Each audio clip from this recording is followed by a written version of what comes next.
This is how it is today on Pop Culture Minefield.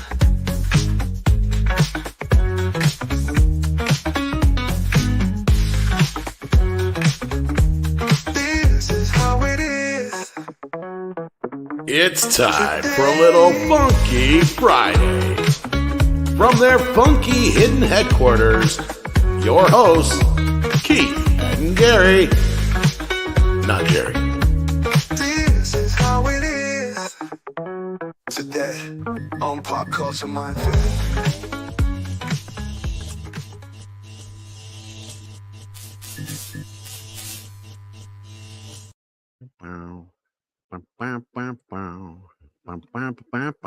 Yeah, it's the same. Happy Friday, everybody. Who's all here right now? I see Tim is here and Penny is here. Good day. Happy Friday. Hope everybody had a safe and happy 4th of July that are in America. Everybody else, hope you had a good Thursday.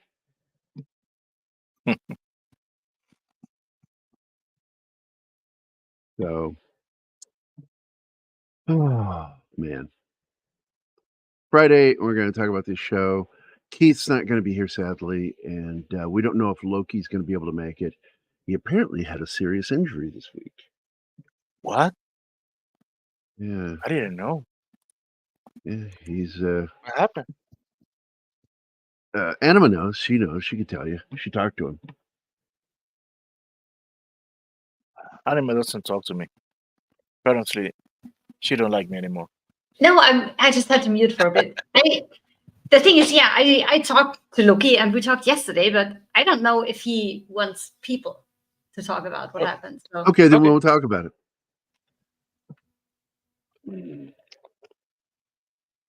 I'm hoping he'll be here. So let's go ahead and I don't know, begin the show. Do we have to?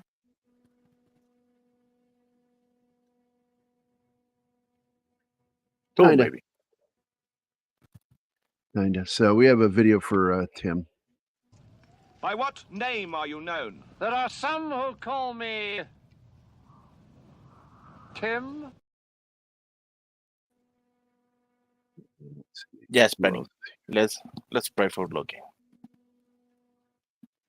Hi, Penny. We met in Loki's chat earlier because Loki streams exactly when it's my lunch hour. So I tried to hop in if I can find a quiet place. Convenient.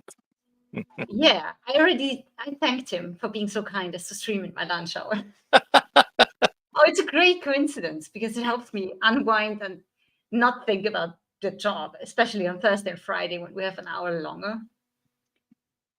So that's really nice to at least spend 20 minutes or half an hour there. Good. He wanted to be here, but life happened and he's busy. So he's really sad he can't join us. And I'm sad too because he has so many things to say. About everything, but especially House of the Dragon. Oh, yes. You two, when you two hit it, you're something to watch. Yeah, well, you can't compare me to what I did 2 years ago when we discussed season 1 because I had time to do research. I have 0 time now. My research is watching it together with Gary and then maybe Googling a couple of things on my way to work.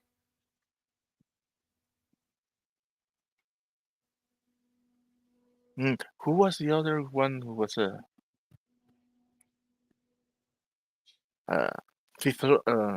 encyclopedia about the show? Was it Nadia? No, I've never been on with Nadia. Hey, Tim. I remember there was somebody that used to join our show. Hey, Tim. And they just had was it Shinatsky? No, it was a woman. Well, that could be Shinatsky too. No, we had the weirdo. Remember the Croatian guy? And he dragged in the female weirdo that we had to take care of. She joined for a couple of No, shows. no. I'm talking about the last week show. Oh, They were on fire on the chat. oh, in chat. I'm thinking about panelists.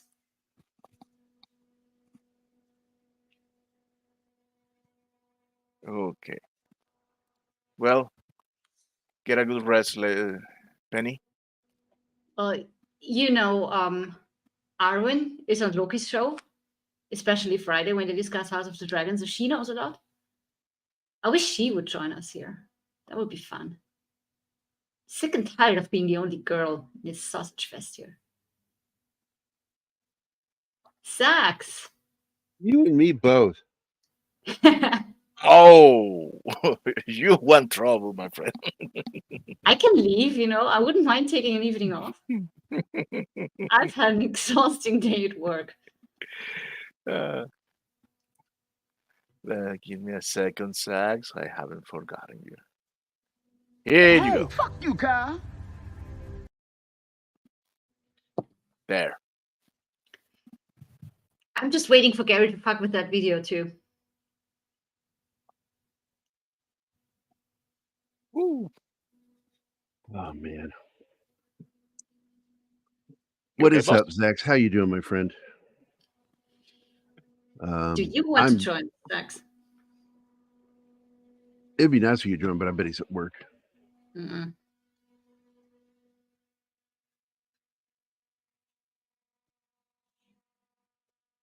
Okay, so Read by Nature just joined.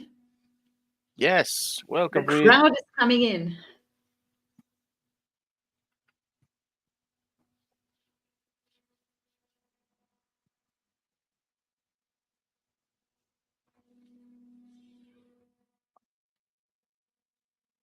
Okay, can we not have this dead air? Maybe. I'm in pain today, so I'm having trouble. Oh, That sucks. yeah. I'm having trouble concentrating because it hurts so bad. Yeah, I've been there. Hey, Debut. Hey, D-Bud, How how are you you, doing? my friend? Oh, look at this. He's We are in a being restaurant watched in from. Portugal. Oh, yeah, I forgot. He's here. He's in Europe. Well, kind of. I bet it's intense. Southern Europeans and football, man. That's something.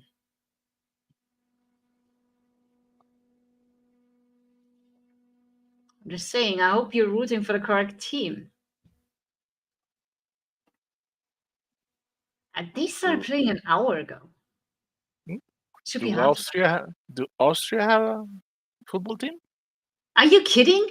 They just got sent home. They made it really super far, especially given the history. I'm just asking. Yeah, they do. They do. They made it further than Croatia this time, which, I mean, it's upside down, kind of. Still Oh. not to note. Yeah, that's going to be rough. Past halftime and still 0-0, or about halftime. Oh, by the way, I rewatched the intro because I like it so much, and I noticed something that they changed between the last episode and this one. Because you see a boy and then a red line runs across his neck. And that's new. Oh, Yeah. I just wanted to get into the mood on the way home and listen to it, but I look down on my phone and I see this. I'm like, that's neat. I mean, they did it in Game of Thrones. Remember when the map turned blue as the White Walkers advanced? So they do like changing it, but I didn't notice this the first time. I'm hoping Martin called it in the slideshow. I don't have control over that. Well, I hope it made it into the slideshow. I can go look for it. because he was making it longer, we'll get probably more footage from it. Yeah. Yeah, but I think it was closer to the beginning. This slideshow runs longer than the show, actually. Yes, but I was skeptic last night when Gary and you were on the phone talking about this. I was like, what's the point of making it longer than the actual episode? Because we have a 2-hour show. Yeah, Yeah. that's exactly it, Martin. It's exactly Yeah. why. A 2-hour show would apparently no. I love Jordy Lions. uh, ah, I,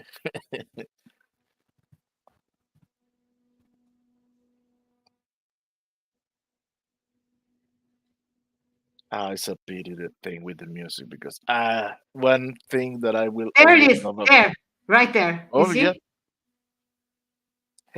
Off with the head. Yes.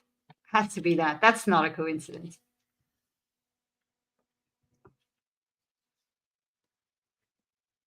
So I'll keep an eye out on things that change and I will compare the intros to see how they move on with this. Because we're almost halfway through the season. We're getting 8 episodes and this is number 3.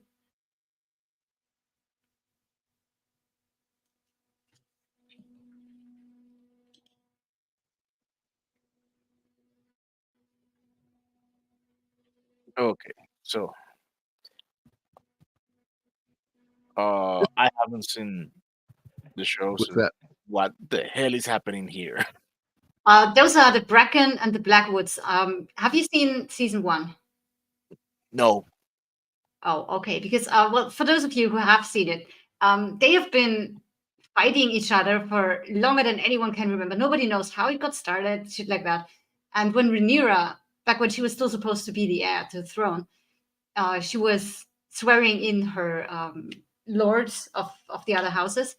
And there was this little boy for one of the two families, I think the Blackwoods, and one of the Bracken, a teenager, like way older than the boy.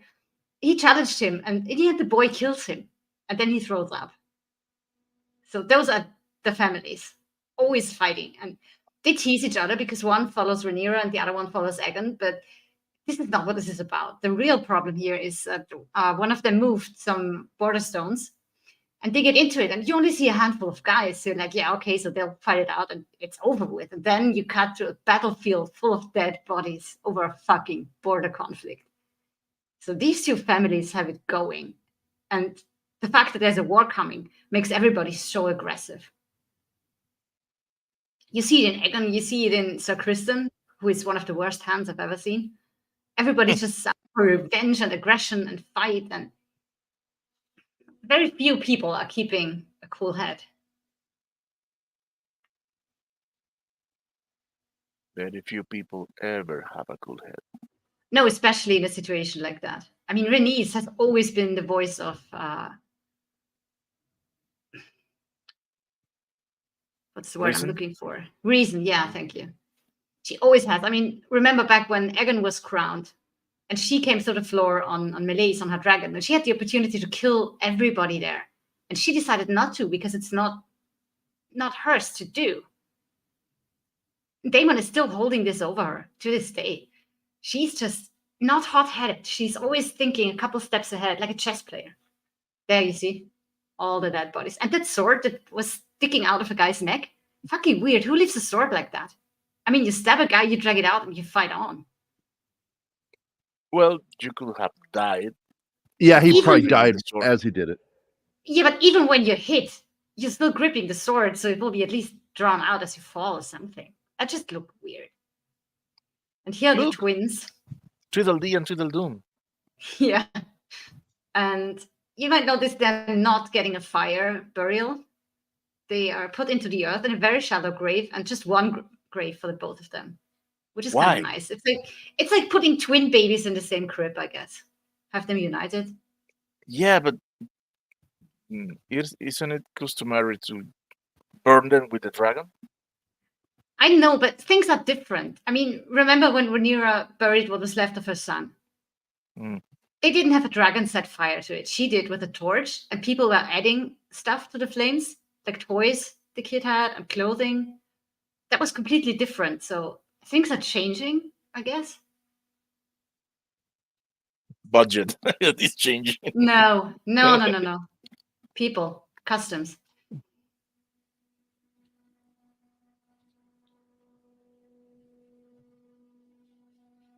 And Rhaena is really becoming a hand to Rhaenyra. Mm. She understands her grief, but she always warns against a war with dragons. And she actually says something here that is very important about how the cruelest of wars are between kin, and even more so when dragons are involved. I don't know if Gary made a clip because I gave him a timestamp. No, I didn't. I'm in too much pain. I'm sorry. That's fine. That's fine. I Welcome. said what she said. Yeah. Welcome, Jordy. Welcome. I see Read by Nature is here too. Along with the hardest working wrench in our fiefdom. D-Bud is always here. And here she gives Rhaenyra the advice to talk to Alicent. And Rhaenyra is kind of over it after all that happened. But then, I mean, Aemon losing the eye and Rhaenyra's son dying. None of this was murder. The first one was an accident when two kids were fighting with knives. And the other was kids messing around on dragons, and one of the dragons kicked into war mode. None of this was intended. So you shouldn't call it murder. Manslaughter, maybe, but there's a time to grieve, and that's not now. That's basically what she's saying.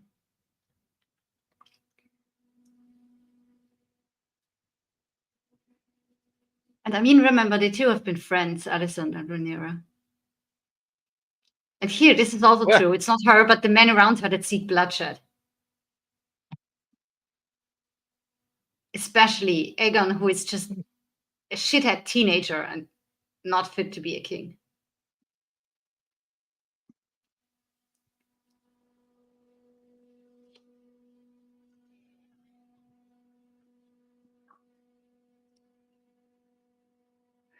You're not lazy, D-Bud. Everybody knows that. You're modding on all the shows, on all the channels. Exactly, Zach. She could have, but it wasn't her place. It wasn't on her to do that, which is why she didn't do it. And I think she would have just started the war even sooner and made it more cruel. Because of the dragons. If you had the means of the opportunity. I think she did the right thing. This was not on her. She gave a warning. Because she still thought it was possible to avoid going to war. The best warning is a swift attack. Yeah, but on the other hand, I mean, there's dragons involved. That's like dropping an atomic bomb on a middle-aged battlefield. It's just, that's going to end everything. And Rhaenyra says it earlier in season 1 that she wants to reign over people and a happy country and not burnt earth and bones. And this is what you end up with when you get dragons involved. But yeah, Daemon thinks so too. And Daemon's angry with Rhaenys for that. He will always be, I think. The thing is, she didn't solve anything. She just postponed it. You don't know. That's a what if, a big what if. Maybe she would have ended everything. Maybe she would have poured oil into the fire. Because yes, the royal family was there, but there's still other people who might try to take over, get dragons from somewhere. The 7 kingdoms are huge.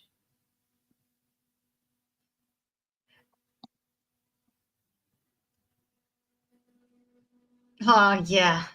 The new knights, his teenage friends who are way more for partying than anything else.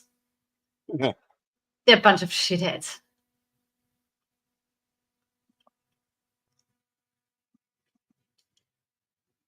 And Sir Dickett Cole, of course, is trying to justify why he sent one assassin to take out Rhaenyra. That was a brilliant idea. Yeah, right. And this guy really looks like he was the son of Sam Smith. Yeah, he's Daemon's bastard for sure. And it's a pity that he's not like legitimate, because he would be the better king. He has it to be a king. Aegon doesn't. He has the name, and that's it. It ends right there.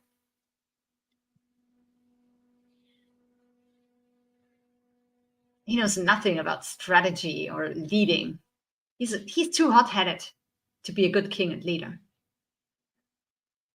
He always has been. He's too impulsive. That gets him into trouble all the fucking time. Remember that time when he went to old farmer Bob's place and stole the chickens? Oh, wait, What? sorry, wrong show. Wrong Oh, show. Sorry. don't do that.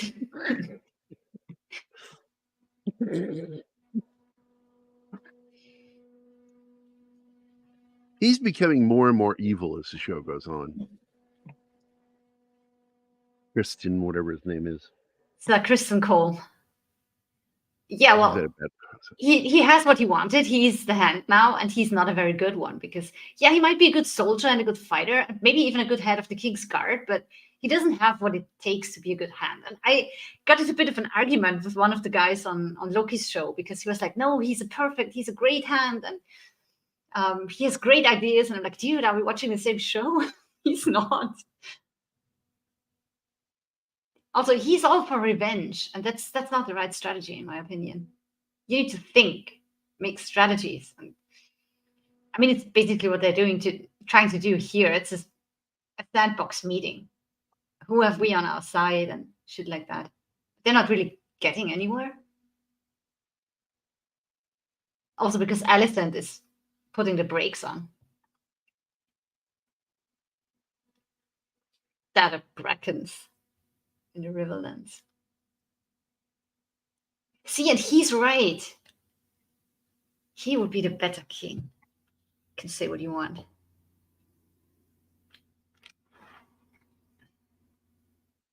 Sorry.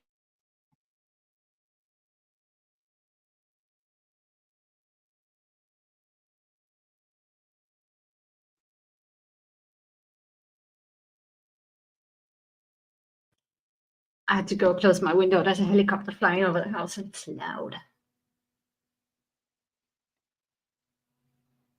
That's what I heard, Sax, that they changed him for the show. Also, when they introduce him for the first time, you kind of like him. And then the more he gets into things, he changes. And you're like, I'm not so sure. I mean, he has his looks, but... And as soon as he starts getting it going with Alicent, you're like, this is gross. And I have to give them that. The clothes stay on in this episode. So there's something. There's a blowjob scene. I hope that got deleted. Oh, God, yeah. Oh, I don't know. Oh, my God. I didn't check out because I... Dude. Yeah, it's like you clear somebody giving somebody head. Oh. The brothel scenes are sick in this. They have been in the first season. They are just be aware when we get to the brothel scene, skip it. Yes. Just skip it altogether. You have a job now, Martin. No pressure.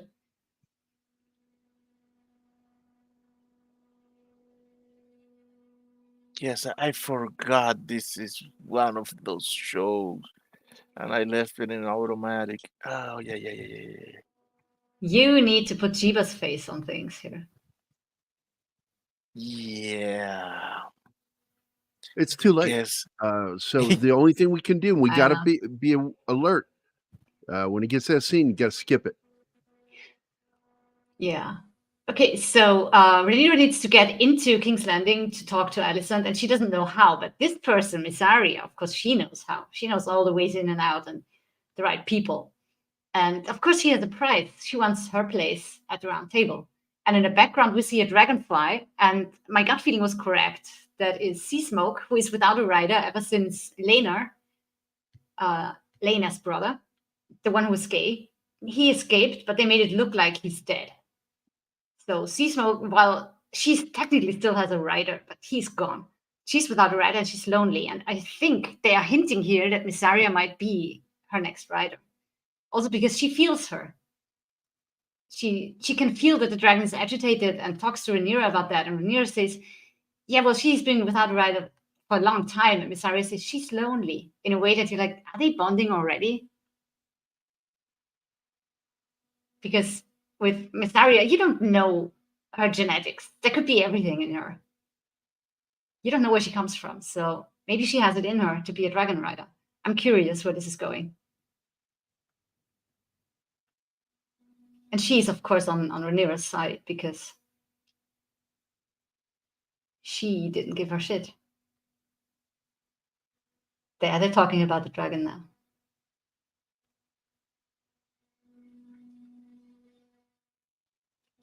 She's lonely. I have a question for you, Martin. Is the film strip up on the OneDrive? Nope. But it could be. I think If you would do that real quick. And maybe you can just go in there and find that spot, edit it out real quick, and then because you can splice stuff out with video proc, which works really quickly.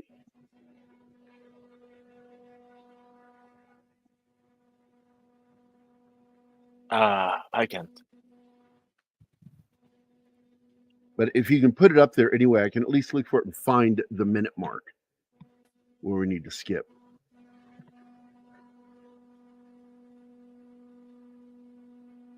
You can continue, Adam. I'm sorry. Yes. Yeah, well, this is one of Colley's daughters, Rhaena, the one who still hasn't got a dragon yet. And she's kind of turned into a nanny for her kids, apparently, because Rhaenyra feels that the kids and the dragon hatchlings are not safe. So she wants to send her away. And Rhaena is kind of miffed because that's not a very great job. But she ends up getting a lot of pressure, kind of, because Rhaenyra is also going to send some dragon eggs. So all of you guys know how precious they are. But at first, she's really reluctant to go. And here she asks about her sister, Baela. But Baela is a dragon rider. And that's a thing that has been going on for as long as they were alive, the girls. That Baela kind of is the golden child because she has a dragon. And Rhaena doesn't. I mean, remember back in season 1, Rhaenyra offered both of them a place as cupbearers at the round table to try and even things out. But still, not having a dragon is always going to put her to the side.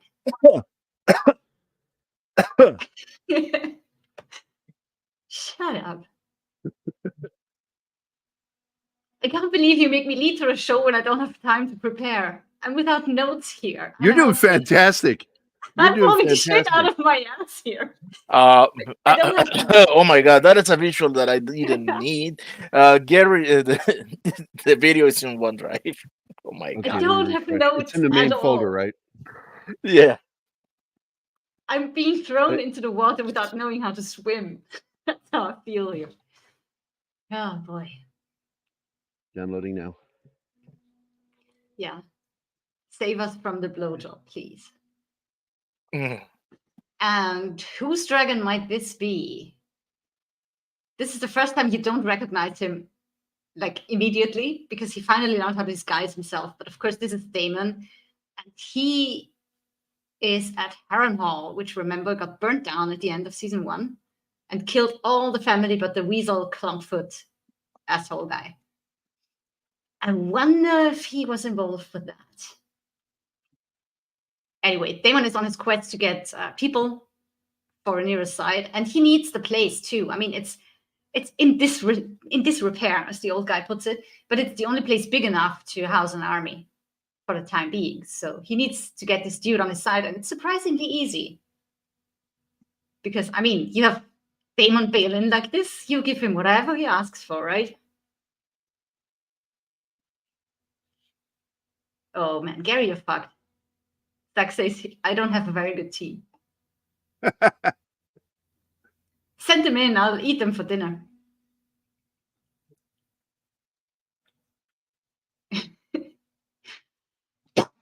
I'm still downloading the file, Martin. Man, I hope Loki comes to my rescue here.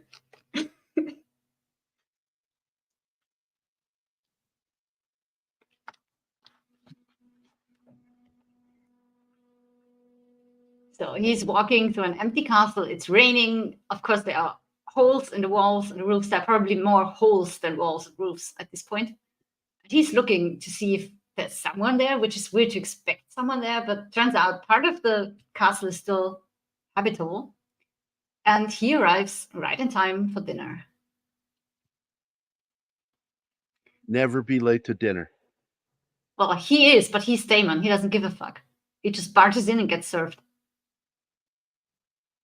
Because, like I said, you have a guy like that come in at night in full armor with apparently 2 swords, because at a later point he has 2. You give him whatever he asks for. Fuck He the says, swords. "Jump." He's coming in riding a dragon. Riding a dragon, too. Yeah. If he says jump, you ask how high. I couldn't give two shit about his swords. Yeah, well, the dragon is outside, but I mean, who burned down the castle in the first place? A dragon. So they probably have seen him arrive anyway, and they go to the only place where they can go and just hope he doesn't find them or something. I don't know. He does find them.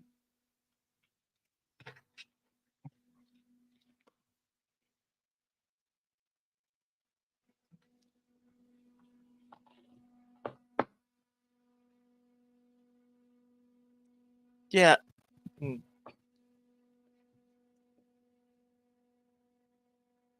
Oh.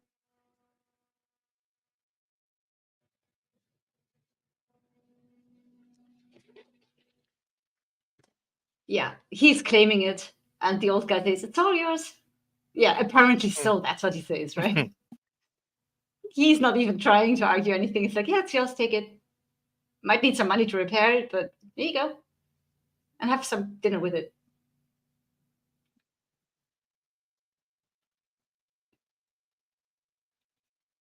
Oh, dude. No. Sorry. Cat Loki is harassing me.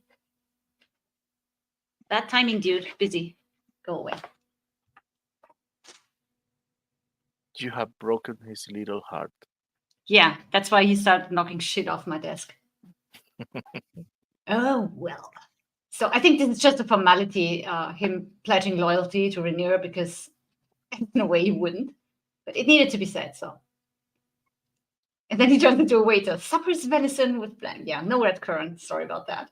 They have limited resources up there. But they still eat well. And they have candles and fire, so I guess it's not completely uncomfortable, but it's a damp place to begin with. And then all the holes in the walls, and not a good place to be.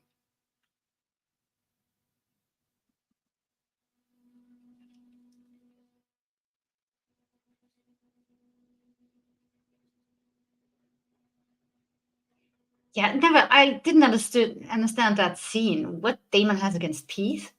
Apparently peas are poison to a dragon rider or something. I let that slide. It was weird. I think that's just a grown man hating vegetables or something. Daemon's weird. Remember when that comedian was telling a story about the Austrian teacher? Vegetables. Yes. Oh my God, yes. And you say it very close, but yours sounds better than the one that he kept hearing. I'm offended now. You take over. You do the show. I'm out. Bye. You said it better. What do you mean you're offended? Nothing. Just, yeah. He's distancing himself and all his people from the clubfoot because he knows that he's behind the fire. You need a dragon to set a damn place like that on fire. Oh, and he keeps misaddressing him. Well, Damon is giving him the stink eye and keeps correcting him. It's your grace, and he fucks up a couple of times until he finally gets it right. That was fun too. Not according to the acolyte. See, according to the acolyte, you can burn a castle made of stone with a candle. I don't give a shit. The stones will get lit. Well, It dragon says fire wooden destroys a stones. lot. Yes, there are wooden stones. It's a movie set. It's just supposed to look like stone. Anyway, here he says that Harrenhal is the largest castle in the Seven Kingdoms. That's why he needs it. It sucks that it's damaged, but I guess the crown has money. I mean, Rhaenyra's crown, because she has a crown. And they must have money. Dragonstone is not a poor place. they'll be able to fix it. If they can get the manpower to do it. Here, he's going to say my prince again. That cracked me up.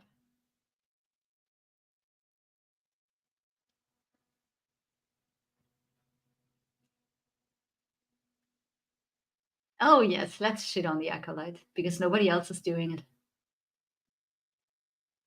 No, he doesn't need any help. It's shit on itself. And here the address, Bracken and Blackwood. The answer to that is lost in time. It's like with mafia clans, killing each other one member at a time, and nobody knows when or why it started, but they keep doing it. That's the same thing that's happening here. Nobody knows why they're fighting. Whoa, we have a super chat from Lee Hi, Anthony Lee. Davis. It's a £4.99. Hello from Lee Anthony Davis to the panel and the chat. I'm sorry I can stay. I'm stuck on my YouTube channel and TikTok. I thought this would help. And it does. Thank you very much, Lee. Thank you, Thank you, Lee. Thanks for stopping by. Always good to see you. Yeah, what can we If you have a question, just pop back in and ask it, if you have a minute. Well, we don't have much as videos in this, but we have this one.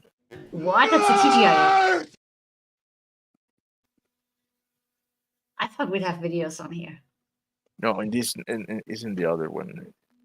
In fact, in the other one, there are not space for more video. Too many studios. I don't know how you do it, Martin. It's impossible to keep track of everything. It's simple. I don't. His explanation when he talks about the throne and the old guy, it's like, what? And it's a big chair made of many, many swords. He is impatient, but in a very funny way with the old fart.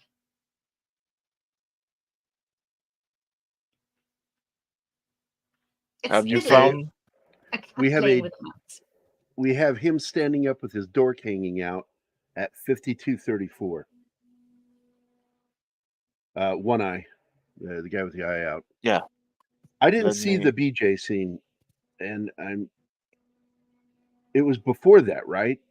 It's not that true. It's right when they come in. Yeah, it's right at the beginning of the brothel scene, if I remember correctly. Okay, 52 what? I gave it to you. I don't know. I think it's 5217. I'm not there anymore. I'm going back further to make sure that BJ isn't in there. No one wants to see that. I don't know how it got to be in there. It's just too much.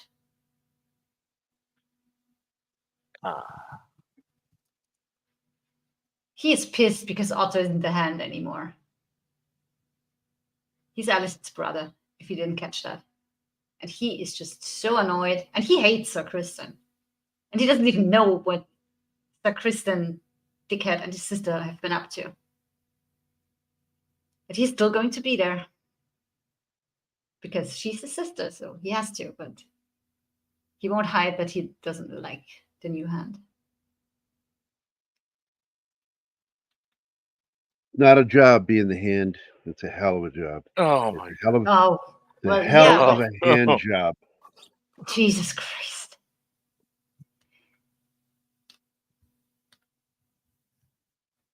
That joke was being begged to be made. Yeah, I know. Sort of like naming one clan the Blacks and casting all blacks. Did you even catch that 40 minutes into talking about this? I've avoided to say that.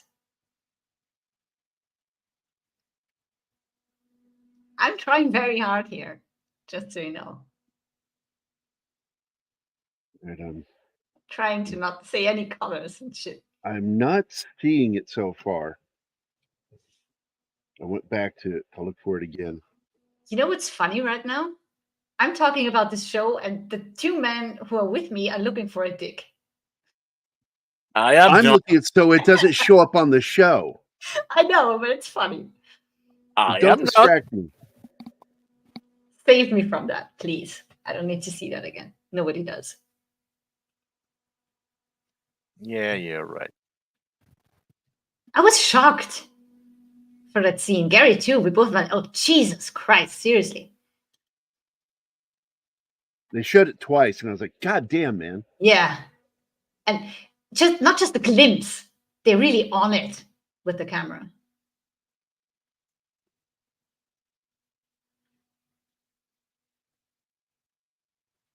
Because you flip this, I have to look to the right side for it. I think we catch a little bit here, but the good thing is the fair use copyright notice is over top of it. So you can't even make out what's going on. Wait, did I just see it?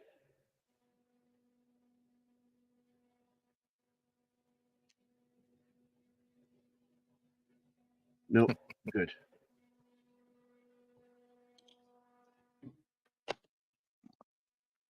And he's looking for it in detail. Apparently.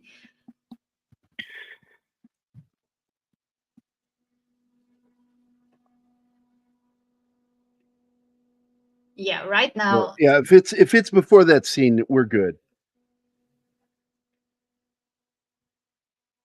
So there's shit going on in the Riverlands. Both teams know that. And Damon is at Harrenhal trying to get things sorted there. I don't think they've heard back from him. But Rhaenyra believes that the best thing to do was to be one step ahead. And 5235 is the one you got to skip. Okay. Oh, good, we have it. Thank God. No, 5235 is him standing up with his dick hanging out. Yeah. And it ends at 5244. The one I trust a snake. Thank you for that image. I needed that. Not. Trust our chat to say. And for your super chat, here you go. I know that I, Jefe, do not have your superior intellect and education. But could it be that once again, you are angry at something else and are looking to take it out on me? I love that one.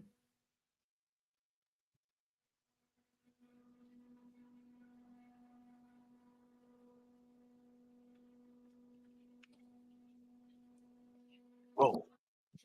She is so angry about this suggestion. Get her to safety. Her place is where people are. And she's right, it would be treason. She's going to send her kids and her dragons and some eggs away, but she is going to stay there and lead the whole thing.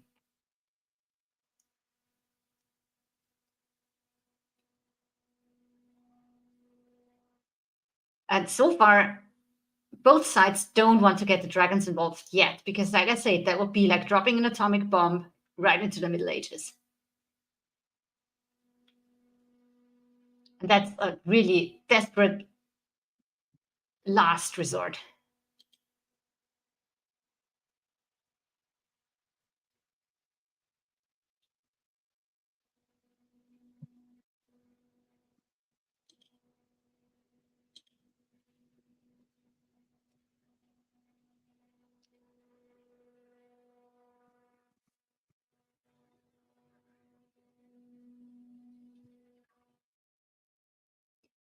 Here we get kind of a cute scene between these two. We haven't seen Corlys in a while.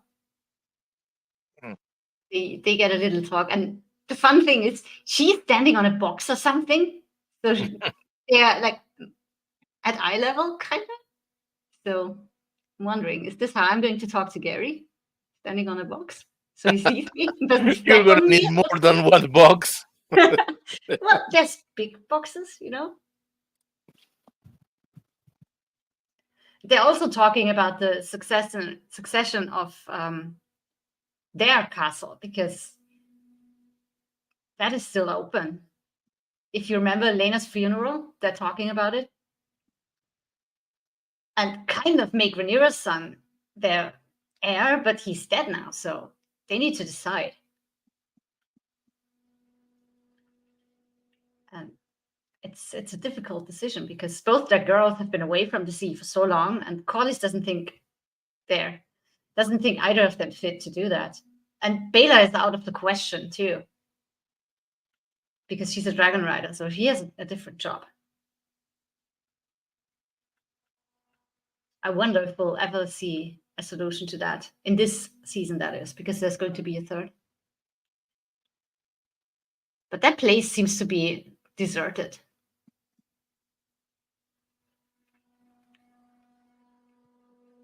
They're so cute. Yeah, I like how they are talking about those serious topic and politics and shit, but still look at each other with such tenderness. That is one intact marriage. And I mean, she almost lost him. He almost died when he was wounded on that ship. So she has nothing but appreciation for her husband. And he knows what a strong woman he has on his side. He's never going to hold her down or anything. They are partners. And that's what I like about their relationship. It's good. In the middle of all the nightmares and disasters and catastrophes and shitty human beings, this is something good. And Rhaena is about to be sent away, and she's unhappy, as you can see. To be put to the side to safety. Because she's the one they can spare. I think that's what she feels like. They're sending me with the kids because I don't have a dragon. I don't have a real purpose.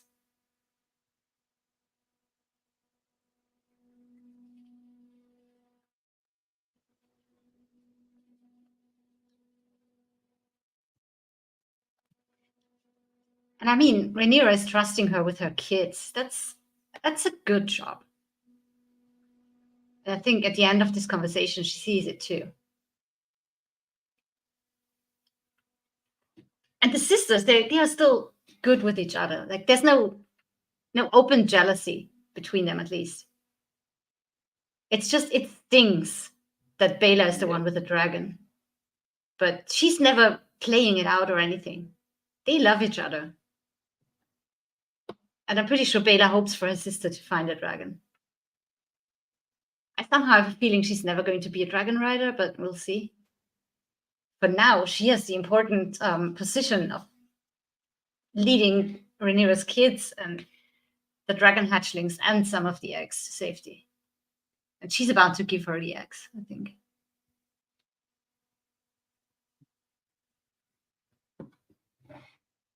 Here come the kids. And Rhaenyra just made a point how important this is. This is keeping the future safe. And it's sweet and heavy-hearted at the same time how she says goodbye to her kids. Hey, Clay. How are you, man? We have 31 people watching now. Nice. I'm assuming a lot of them over on Twitter. You can talk to us there too, guys. Ask us. Most of them are on Twitter. Yeah, no. They're not talking, and I wish they would talk to us and ask questions and stuff like that. Because we love to interact with viewers. It's complicated. I haven't seen a live show on my phone yet. Just on PC. And Yeah, that's what I thought. the chat is not very friendly to use the X's chat. Oh, come on, X. Get your shit together. At least they show up on StreamYard. Rumble still hasn't managed to do that, I think.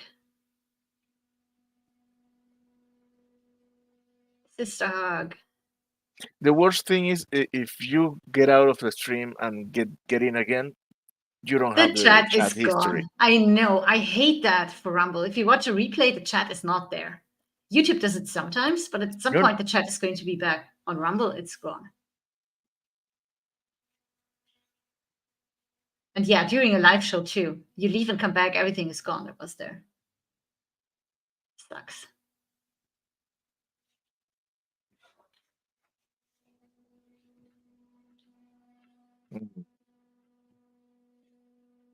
Man, I cannot express how much I dislike Allison. Yeah, she really fell from grace. She's been kind of a traitor since mid-season 1. You mean when she married Viserys? Her father Yeah. made her. Her father made her. She was a pawn. She didn't really have a choice, but she ended up liking it, and that's where she fucked up, I think. She did it out of duty, and then she ended up liking it and popping out kids.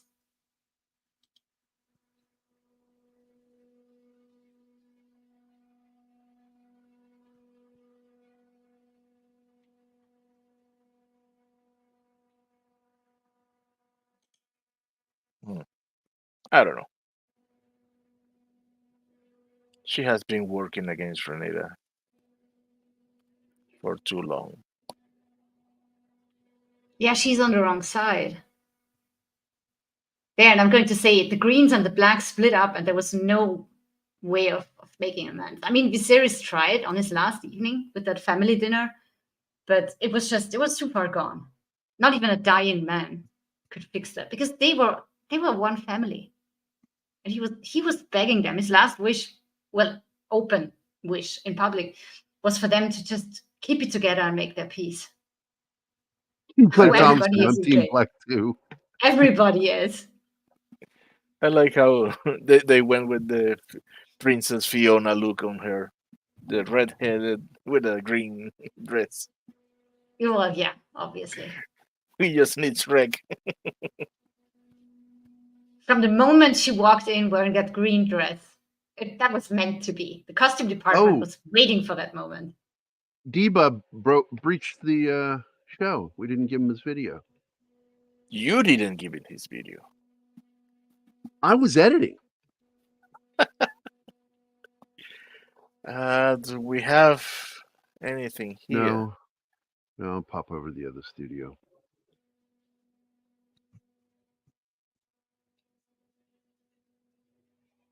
Do you want me to do it or Open your back door, baby. Loosen your hinges, I'll show you my key. There we I'm gonna wait for the next season?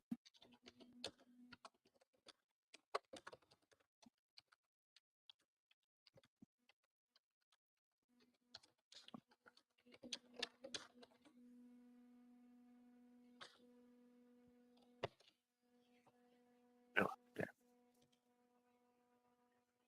I mean, who knows when we get the next season? Nothing's sure these days. No, I think it was greenlit, but I do not know. Doesn't mean shit. Did So they? was second season for House of the Dragon, and we had to wait 2 fucking years. Just saying. Hmm. I mean, it's nice to know stuff is greenlit, but it can be years until you get it.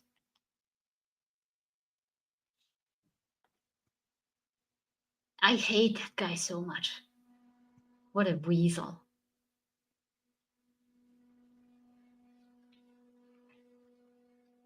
Which one? The Plumpfoot. Oh, But he's yeah, because actually doing something sensible here, because he persuades Aegon to not lose his head and go to war, but just for now stay behind. He tricks him into it. You want your mother to reign while you're gone, right? More or less. Which leads to that scene at the brothel. And we're going to meet a new character, which kind of comes out of nowhere.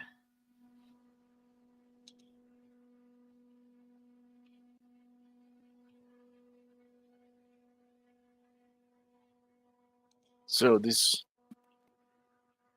Would you say this is a proto Joffrey?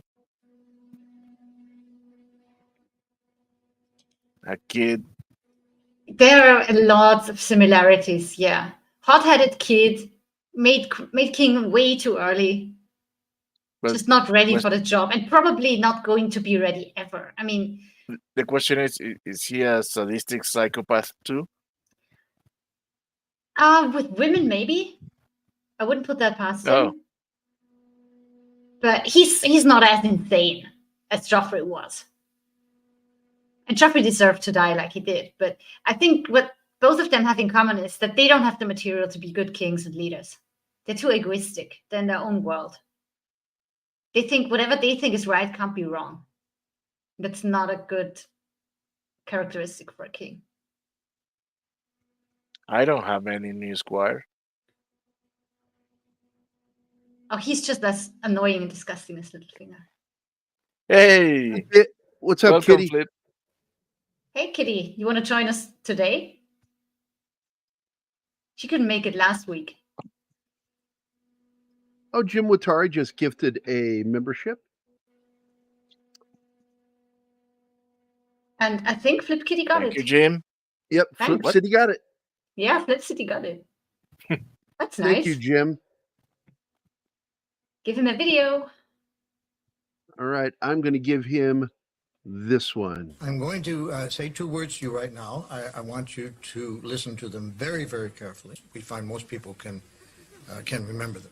You ready? Yes. Okay, here they are. Stop it! Don't say that to Jim. No, but that is just too funny. That is so good. She's so excited. It's very kind of you, Jim. Very kind indeed. Thank you. Thank you again. Whoa. No, we're What? not there yet. Almost. I- Almost. They just decided that since they're not going to war and they have new people in there, like his teenage buddies, I guess, let's go out for a night in town because there's nothing better to do than drink and get laid, Oh, which is all he cares for. As soon as he was That's old part enough of. to- Isn't that part of Conan's speech about the best in life? I mean, with Egan, as soon as he discovered what his dick can do, he was all for that and drinking. hey, you know what? Instead of me trying to skip, I will just play a video over it. That's a good idea.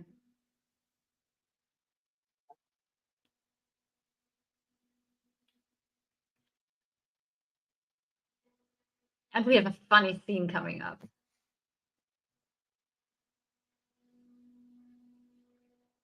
Because that new character, man, I'm not sure what to feel about him. Like I said, comes out of nowhere. Oh, he's already predicting next week's going to be crazy. That's crazy stuff in every episode. Why Sundays, Flip? Or should I say again, Kitty? Probably because on Sunday the new episode drops, House of the Dragon. Oh, that's why. Meh. I mean, after waiting for 2 years, you can tell how excited I am for this. I don't usually talk half as much as I do now.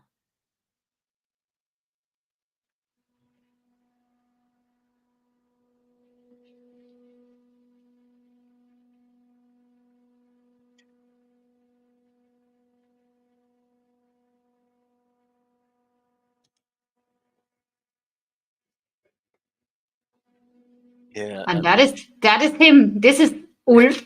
What a German name. I'm not gonna say anything about the acronym. I will Yeah. not. So this guy Ulf is a bastard half brother of Daemon, if I recall it correctly. So he's a Targaryen, not a legit one, a bastard one, but he's a Targaryen, and that makes the situation very weird when King Aegon walks in on them. And I'm not sure how to feel about him because there was not even a hint about him, and now here he is all of a sudden. Bit weird, but still in time. I mean, it's the 3rd episode out of 8. So it's still possible to introduce a new character. It's kind of the beginning of the 2nd act. Or the end of the 1st one. Because we all know you don't introduce new characters in the 3rd act. But I'm not sure about the purpose that is due. Well, it's a TV show, so Still, goes for TV shows too. Remember the platform? That oil rig with the weird bacteria coming from way under Oh, yeah. the bottom of the sea? They introduce a new character in one of the last episodes. It makes no sense, and it totally... I mean, the story was losing anyway, but this was the point where I was like, yeah, I'm going to finish it because Well, yeah, I want to finish it. that one but, is a mini series. It's a story arc. It's basically a long movie. Whereas this series, season to season, is going to gain and lose characters. So I kind of see where they can get away with that in this. It's But it is weird kind of though. late in the episode Yeah, to be introducing true. a character. That's something you do at the beginning of an episode. You should, yes. Maybe they doing it like a cliffhanger. I think they needed kind of a Deus Ex Machina. Add something to have even more tension. I don't know. Like I said, I don't know where to go with that character. We don't really get that much. They said, Eagle said that he was in the last episode. Really? Oh, in I the didn't previous. catch that.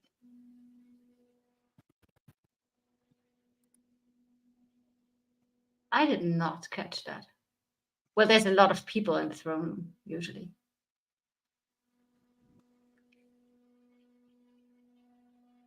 Yeah, we're getting close, I think. Yeah. I'm just gonna jump. Yeah. And that.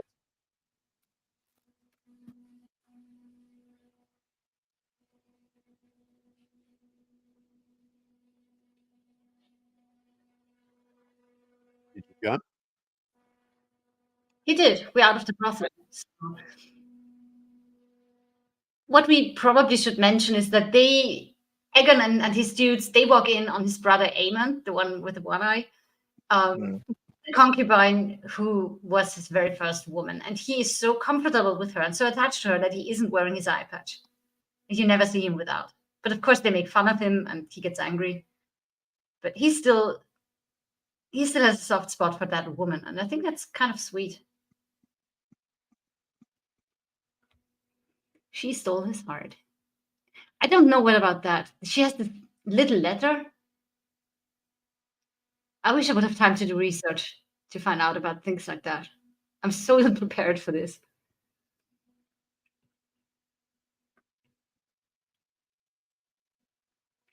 Oh, yes. We all remember your mega collection of notes.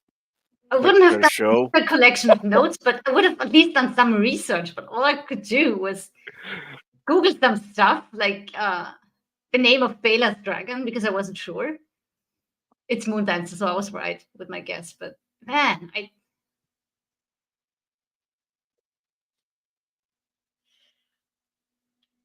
yeah, so they are on their way, I think, to the Riverlands to sort shit out there and get them on your side, on their side. And stuff is about to happen. Because remember, both sides agreed no dragons yet, but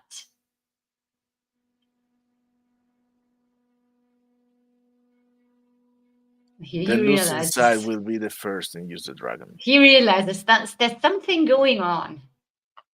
He spotted something. And it's a dragon, because Bela was sent to spy on them, but without being seen. And she is not really sticking to that. She's giving up her cover. That is a little dragon. Suckhole and the shitheads, they get a first little taste of what dragon warfare looks like. And she has fun. She has way too much fun. She scares them. They see cover under the trees, and she has too much fun with this. And they are in a panic. I enjoyed that. You're evil. I know. You figured it out now? How long have you known me? And of course, Bela is going to spy on them and try and listen to their conversation, because once they're under the trees, she can go even lower to catch some of what they're talking about. Yeah, let's run. You're right, Let's run from the dragon and hide in a big Run away! pile of wood and combustible matter. So, But yeah, Max, let's just agree. In this Yeah, I know. series, we see way too many white asses. White Targaryen asses. Not needed.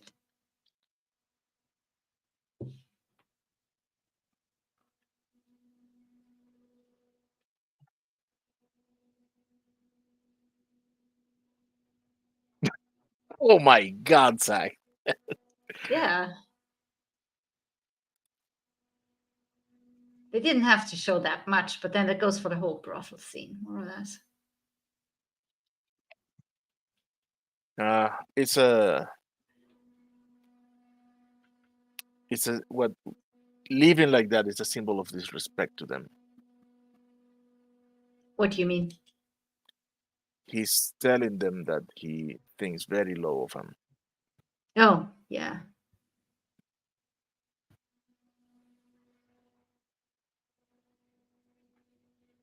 He didn't cover his eye, which I think is more important to him. What he's saying is, You're nothing to me. You're like ants in the wall." Well, that's his mindset. That's what makes him a terrible hand too. He thinks he's superior. Ever since he got the King's Guard, and then rose even to be a hand, that went to his head. Not good.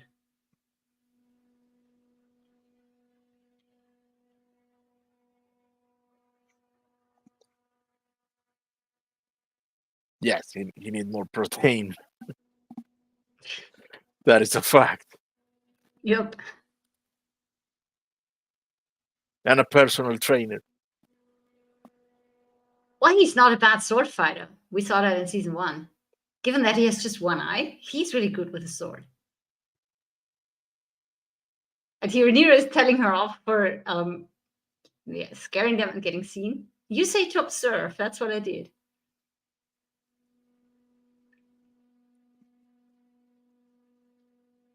So now dragons, at least a dragon, have been introduced. So time is important.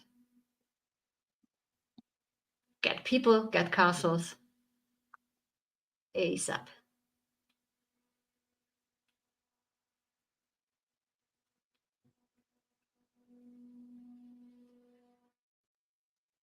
Lose the dragons, would call out and burn him. And if she were to follow that advice, this would be the beginning of a terrible, terrible war.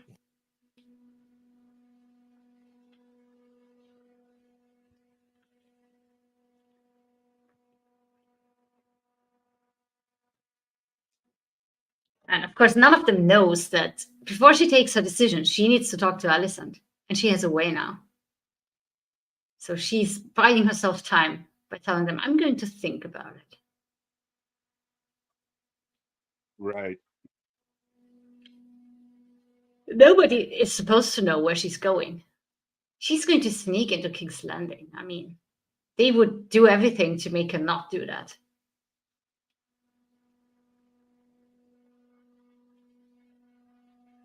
I think only Rhaenys and Miss Arya know what she's about to do, and the people in King's Landing helping. They are keeping this undercover completely.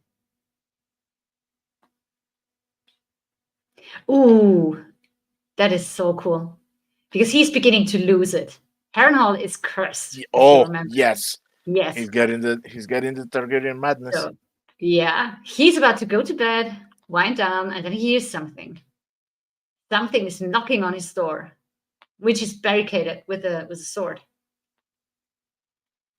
So Well, he's like, I wouldn't describe it as knocking as much as ramming the door. Yeah, almost breaking it in. And I was like, if the place is that damp, how is the wood still holding up with something going against the door like that from the outside? But he goes to investigate. And we are about to meet someone who has been rumored to show up again. And I got excited when I heard her voice. Before I saw her face, I heard her voice. I was like, oh, she's really back. Well, she never left. The character, no. The actor, yes.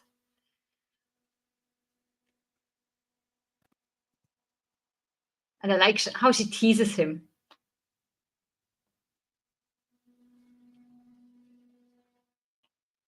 So it's something between Targaryen madness and the curse of Harrenhal.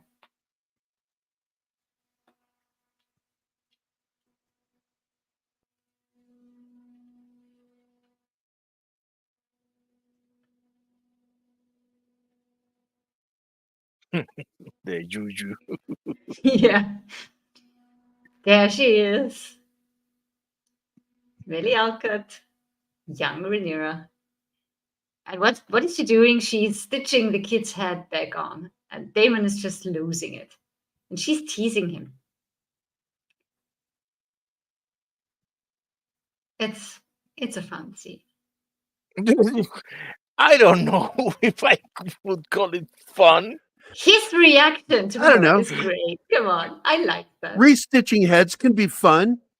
No, just how he's not knowing what the fuck is going on, and he snaps out of it and he's in a burnt down empty castle. Seeing your wife as a child again, stitching the head of your dead son. Yeah, fun. No, Fine. not for him. Not for him. Hey, Jesus. How about last weekend? Man, we had a blast restitching that kid's head back on. Woo! That was a It's hell fun of a for the party. viewer. It's fun for the viewer how she plays with him. And then all of a sudden he snaps out that she's gone. And he doesn't know what is going on. Of course, to the viewers of Game of Thrones, this tree looks awfully familiar. So all Yeah, the I know. spiritual shit happens. Yeah. The tree that bleeds occasionally. That sounds fun too. It does. It does. It has a white trunk and blood red leaves. Sometimes there's blood leaking from it. It's Game know, of Thrones, that is. it's its time of month. Oh God, you had to do that. Trees cycle too. There, now you mind fucked with me so that my brain just read something else but Hightower. I'm so happy I live in Mexico. I glimpsed at the screen and my brain was like, Alison Hangover, what? Dude, I'm So physically far away from you, weirdos. Well, you're pretty close to Gary compared to the distance I have. Yeah, I think Rhaenyra isn't completely sure if it's a good idea to go talk to her, because they have just kind of communicating through Raven. But one, everybody could have said that. There's no proof that it was really Alicent sending that Raven. And they don't trust each other anymore. That ship has sailed, even though they kind of make it up in season 1, but shit is too far gone now.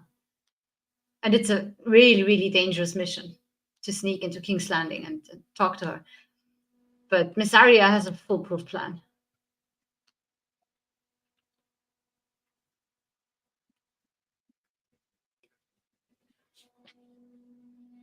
Because, of course, she knows everybody.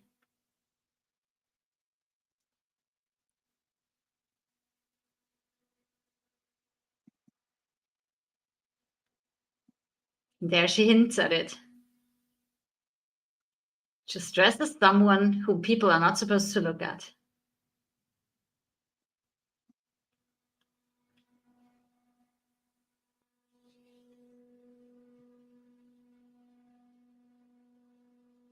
And of course, where's the one place where Alicent goes without having a guard with her? We've seen them both meet up there. After her mom dies, in the very first episode. Mm-hmm. Emma, that was her name. Yeah, in childbirth. Man, that's Syrian. That was brutal.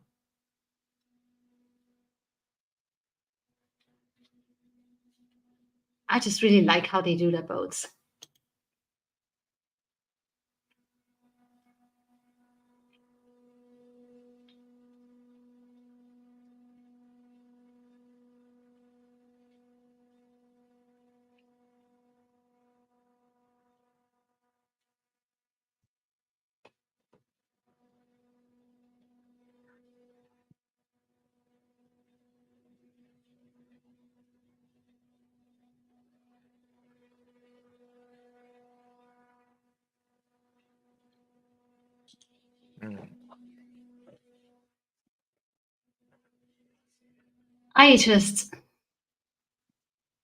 I know it's probably not Dubrovnik anymore, but I love King's Landing. I think think they're Yeah. shooting in Spain and places because it's cheaper. Croatia is not a cheap shooting location anymore. It was back in the days of Winnetou, but nowadays it's so crazy expensive. And yeah, she's a silent sister now. And there are a lot of them in King's Landing, so it's easy to blend in and not be noticed. No one is going to recognize her. And she has that dude with the 7-pointed star with her, so that's the safest route into the city.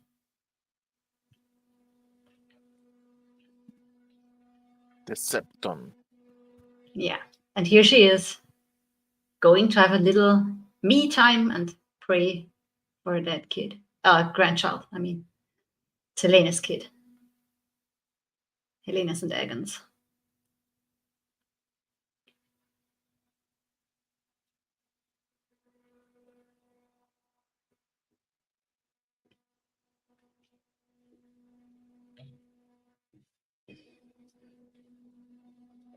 Oh, she's not dumb and reckless. This conversation needs to happen before they take any further steps. Rhaenys was absolutely right about that. And Rhaenyra knows it. She wouldn't have taken the risk otherwise. She wants to talk to Alicent before things go to shit and dragon war breaks loose. And the thing that annoyed me about the scene is that she draws a knife on Alicent, and that's stupid. Why would she do that? That was just weird. It's not needed. I mean, that would just make her scream for help. If she shows up like that, just next to her and maybe grabs her wrist or something, but she is immediately menacing her, and to me that makes it's like why the knife comes out and is held the way it is just weird. Absolutely weird. And this scene is a throwback to season 1. Exact same situation, only they are not on the same side anymore. Because Alicent in season 1, Alicent is comforting Rhaenyra because she knows what it's like to lose a mom. And they bond over that. And it's so sweet. And now they need to somehow reconnect. And Rhaenyra draws a fucking knife on her? That's stupid. Sorry. You can roast me all you want for that. Reconnect? Alicent is working against her. Reconnect my ass. They are both still trying to not have repeatedly fall apart. Nah.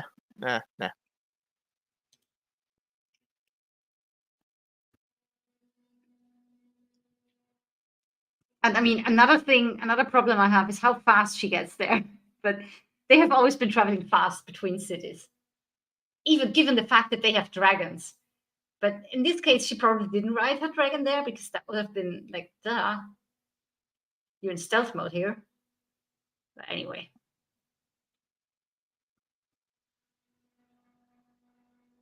It's tragic that their friendship fell apart like it did.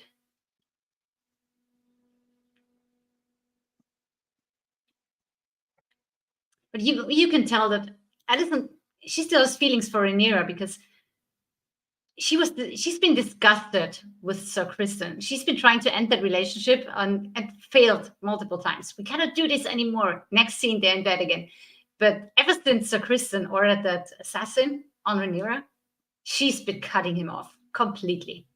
She's disgusted every time he's in the room. You can see it on her face. So there's still feelings for Rhaenyra. They're just not allowed. But Rhaenyra still tries to keep the peace or work something out.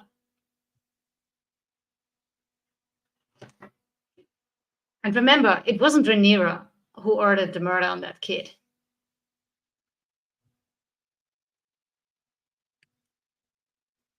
She said she wants Aegon, or was it Aemond? One of the two of them. Because Aegon took her crown. Of course, she would be pissed about that, but she never ordered the murder of an innocent child because he was still innocent. He was way too young. That was Daemon. So it's wrong of Alicent to hold that against her because she had no word in that. When she learned about that, it was already done.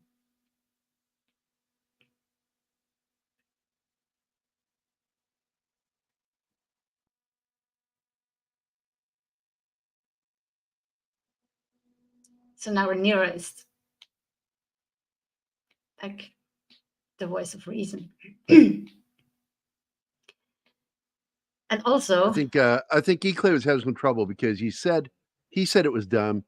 You said it wasn't, but then you said it was dumb. But the fact is, the whole time she was yelling in my ear while we watched this episode that this was stupid what she did. the knife was dumb. Sneaking into Yeah. the city to speak to Alicent wasn't. And it Yeah. sounded like he meant that was stupid and dumb, but it wasn't. It was necessary. Very much so. Right. The knife, that was dumb. I think the conversation was necessary, not the way it was carried out. I wouldn't have gone to another city. I would have brought Alicent to me. That wouldn't have worked. She's I don't think always so either. heavily guarded. The only way to get to her is in that crypt on that table with the candles. And right now, Agreed. they're talking about Viserys and how much he loved Rhaenyra, and he wanted Rhaenyra to be the heir.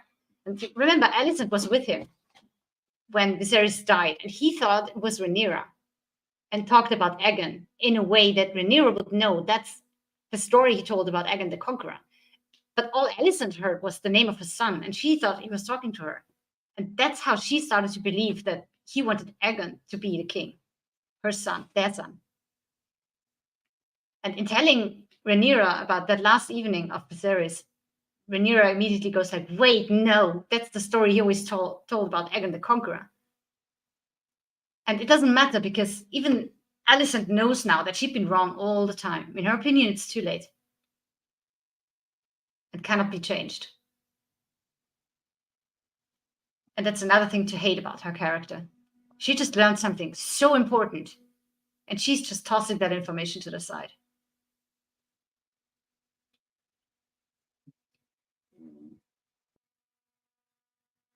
Because I think this was what started it all, when things really started to go down.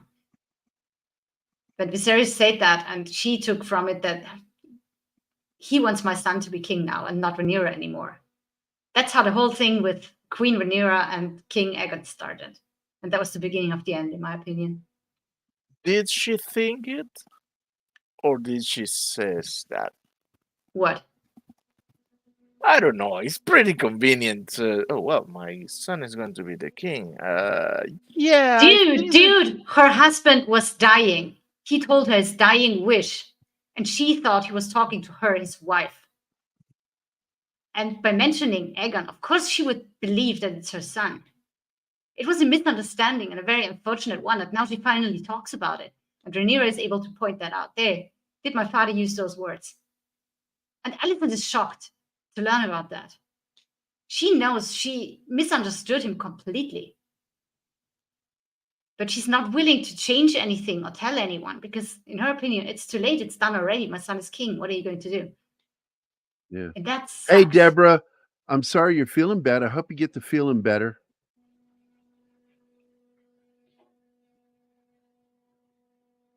Oh, that sucks. Sailor and Mist should help, though. Maybe not immediately, but give it some time. Yeah? No, Yes. no, Yes. she didn't. No. Jesus Christ, how often do I have to explain? Her dying husband spoke to her. Of course, her mind wouldn't go to some story of an ancient king when he's telling her his last wish. She didn't. I'm didn't not want to talking about misunderstand. him. I'm talking about her. The situation was pretty convenient for her. Nothing was convenient about him dying. She firmly believed that he was telling her, make our son the king. Go back and watch the scene, Martin. You haven't even watched it. Shut up. Yeah, but I know how people in power think. Will you please say something, Gary? You watched it with me.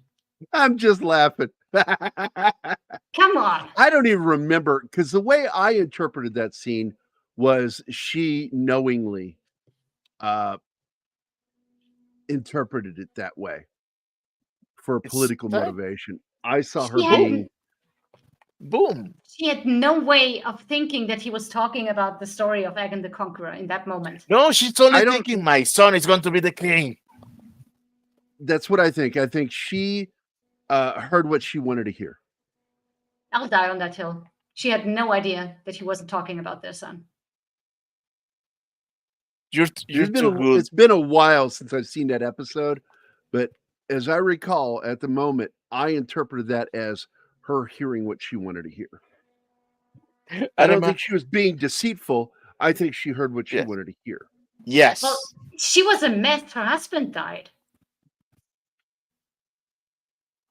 And she didn't look happy, if I remember that scene. Well, there was a lot of fear, too. She was afraid of a lot of things. She Yeah, knew but that... the kid was young and inexperienced, but he said it, and she was confused.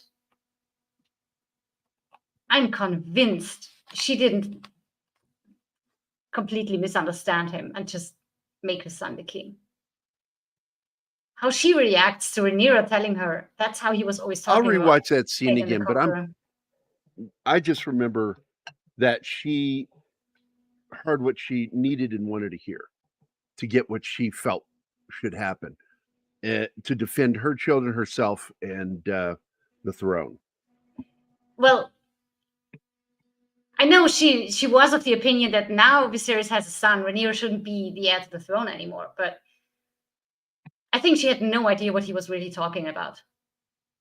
She just went with it, but finding out what he really meant shocked her. You can tell by her face. Because now she knows he didn't want our son on the throne. He still wanted Rhaenyra, and it hurts her. Even now, all these years later.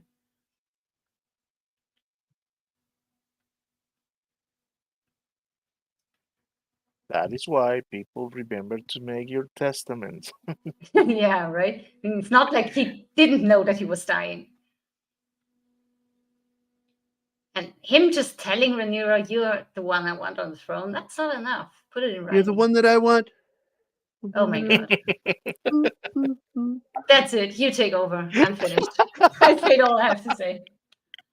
Oh, I just picture a dragon with it's Danny Zuko hairdo. All right, so What are you talking about? didn't have it in time for the beginning of the show, but it's from the movie and musical. What's it called? I forgot the name of it. Danny Zuko. Come on. You just quoted Grease? from it, Martin. Grease, thank you. Grease? It's from the film and stage production, Grease. Danny Zuko.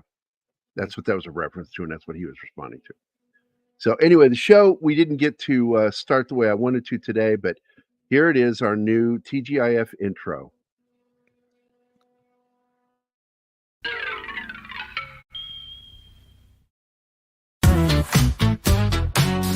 We grew up on television. The tube was our babysitter, guidance through the tube, moral sent by transmitter.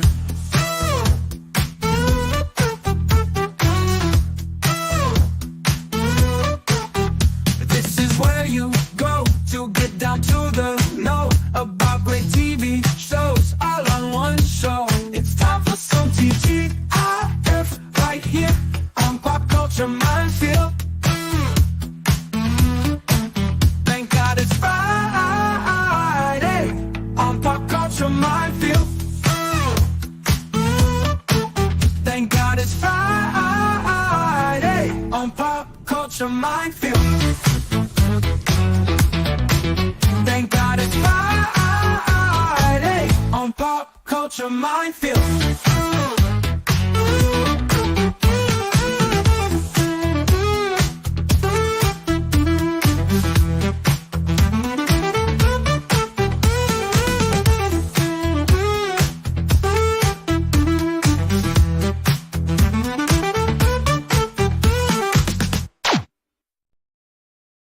There you go.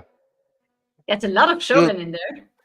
Dude, you had to make an edition of the drunken Van Damme dancing with that music. Yeah, but that's a movie, and that's just TV shows. According to the rules of Law of Aegon, should be king anyway. Viserys may have wanted her to rule, but I think he showed and he wasn't the best decision maker in regards to the kingdom. Yeah, I can't argue with that either. I agree that she didn't know at the exact moment, but really took no time to consider, and she usually is more thoughtful. Danny Zuko equals Tony Manero equals Vinny Barbarino. That is so true. Oh man. Groovy song. Thank you, kid. Thank you, kitty. And yeah, gay. Oh, so but anyway, I don't know what I would do as far as this show goes without Anima here, because I'm way out of my element with this show.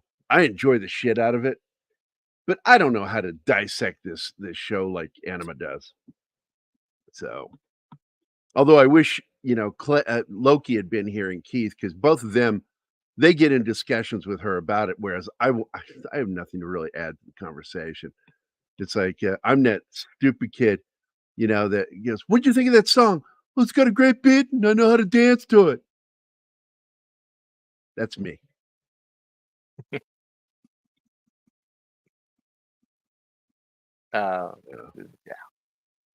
I have never seen animes. Well, I think maybe just Vox Machina is the other thing that gets her that passionate. Yeah, she gets into that one too. She really does. I like that about her because, like, the shows that I really, really get into, she kind of like halfway enjoys, and then the shows that she really, really gets into, I just enjoy. Just like her, it's like we flip back and forth on those. I just enjoy the shit out of the show, and I love the characters. I love the effects. I love the acting in it, and it's beautifully shot. My God. But past that, it's like I I don't know anything of its lore. I know nothing of its lore. Hmm. And George R.R. Martin is probably on the bottom of the list of the top writers I don't ever want to read from. I get you. It's like Stephen King. Oops, I accidentally hit that. Sorry. Man, my arthritis is really kicked in today, so I'm just having a tough day. Let's see. Trying to think. We could do Would I Lie to You today. We could do that. Yeah, that'd be kind of fun. Oh, but we have to wait that Anima returns. I'm back. Okay. Oh, she's back. Oh. She's back. So Let's first, before see. we do the other part, I'll do this. Hey guys, don't forget to click that like, subscribe, and notification button. We appreciate you watching the show. Now, back to it. Oh, there we go. Let's see.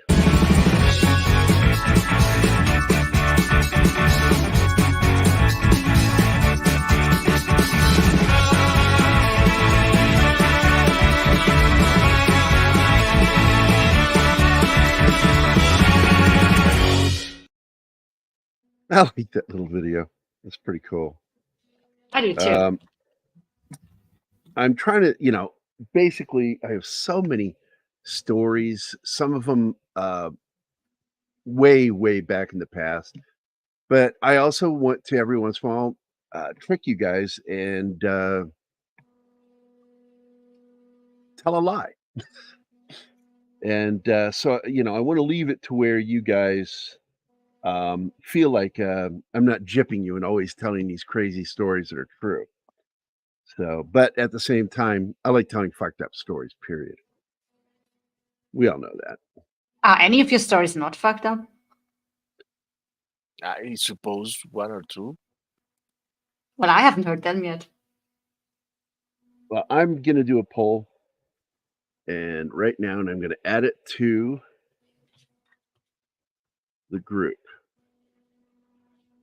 so the chat can see it.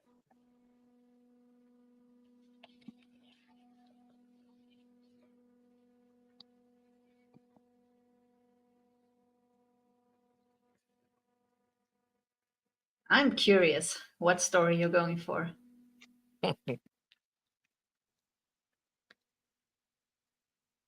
This is what, the 4th edition of Would I Lie to You?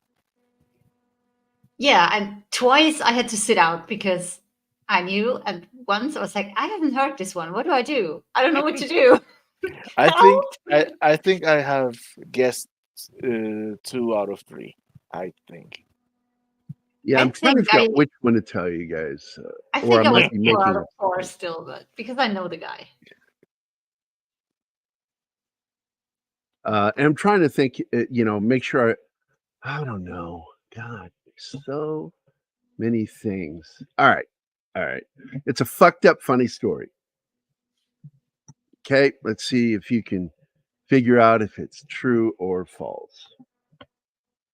When I was 7 years old, I was a little bit overly fascinated and fixated with girls at a young age.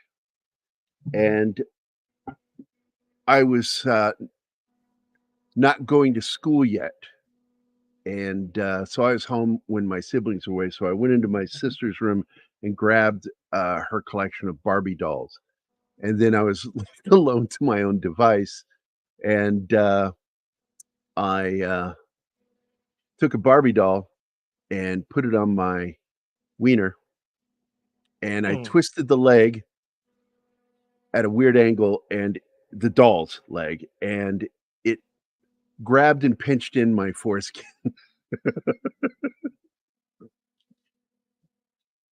And like too many fucking times when I was a kid, my brother Michael came walking in from school and saw me crying, and I showed him,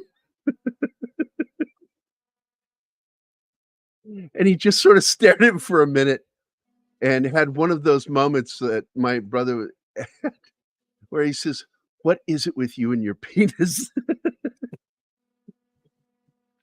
And he had to get it off of me because I couldn't get it off of me, and I was crying, and it was getting swollen. And he just looked at me and he goes, "How did you do this?" And I made up the lie. I rolled over on it when I was napping. And I think he just wanted to believe. Yeah, Of course he did. definitely. He just wanted to believe. But it's a true story about how my brother had to save me from zippers. Um, I accidentally got caught in the toilet once What? with the seat. Yeah. I don't Same even thing want to happened ask now. Same thing happened to my son, when he was little. Which one? And so, yeah, there you go. That's the story. Is it true or is it false? That one band Barbie playset, the circumcisor. Awesome. Nice. Nice. Well, it's Aren't scary. aren't you Witness is happy possible. that there weren't cell phones then? He could I have have a question. snapped a I have a picture. question, Gary. I'm going to give it a few more minutes. Everybody's polling the answers. I want to ask Polling. something. Get it? How- Polling. How come you weren't going to school at 7? I was 6, and Oh. they made me wait to the end of the year because of when I was born. So I Yeah, didn't start May first 19. grade until later. Makes sense. And yeah, my brother taught me some fucked up shit too, Michael. You think? Yeah, Fucked up- blame it on Michael who can't defend himself anymore. Yeah, right. We'll check testing right now. We are at 50-50 true false right They now. are doing this on purpose, Gary. You know that. So, but basically, my brother Michael, one of my favorite stories with him is where my dad came walking, and I was on their bed, the master bed, the big king size bed, and I had my sister's Barbies and her Barbie summer dream house, and I had my GI Joes, and the GI Joe had his pants down around his ankles, and I was bopping him into a naked Barbie. And my dad walked in the middle of this. He goes, "What the hell are you doing, boy?" And I looked up at him and I just said these words exactly the way I'm saying it here. I said, "I'm playing Rabin Pilbage of the Barbie Dream Village." And my dad looked at me like, "What the fuck did you just say?" And then he realized what I said. And he just stared at me for a second, then leaned out the bedroom door down the hallway and yelled, "Michael, get in here!" Because he knew that he had taught me something bad again. Parents are the same all around the world. This is the best reaction ever. No, I mean, whenever my brothers or younger siblings fucked up, my parents would call for me using my full name, which is why to this day I don't like being called my full name, because I knew somebody fucked up and it's not me, but I'm going to stand in for it because I'm the oldest. Parents are the same everywhere, really. I'm sorry, Penny. You missed the good part of the show. No, there's no maybe, Tim. No maybe. It's got to be true or false. So No, maybe no, black and I'm white. going to end the poll there. Ending the poll now. And the poll is chosen 57% true, 42% false. Okay, Martin, true or What? false? Absolutely true. Anima? Same, true. All right, you guys win. Absolutely a fucked up true story.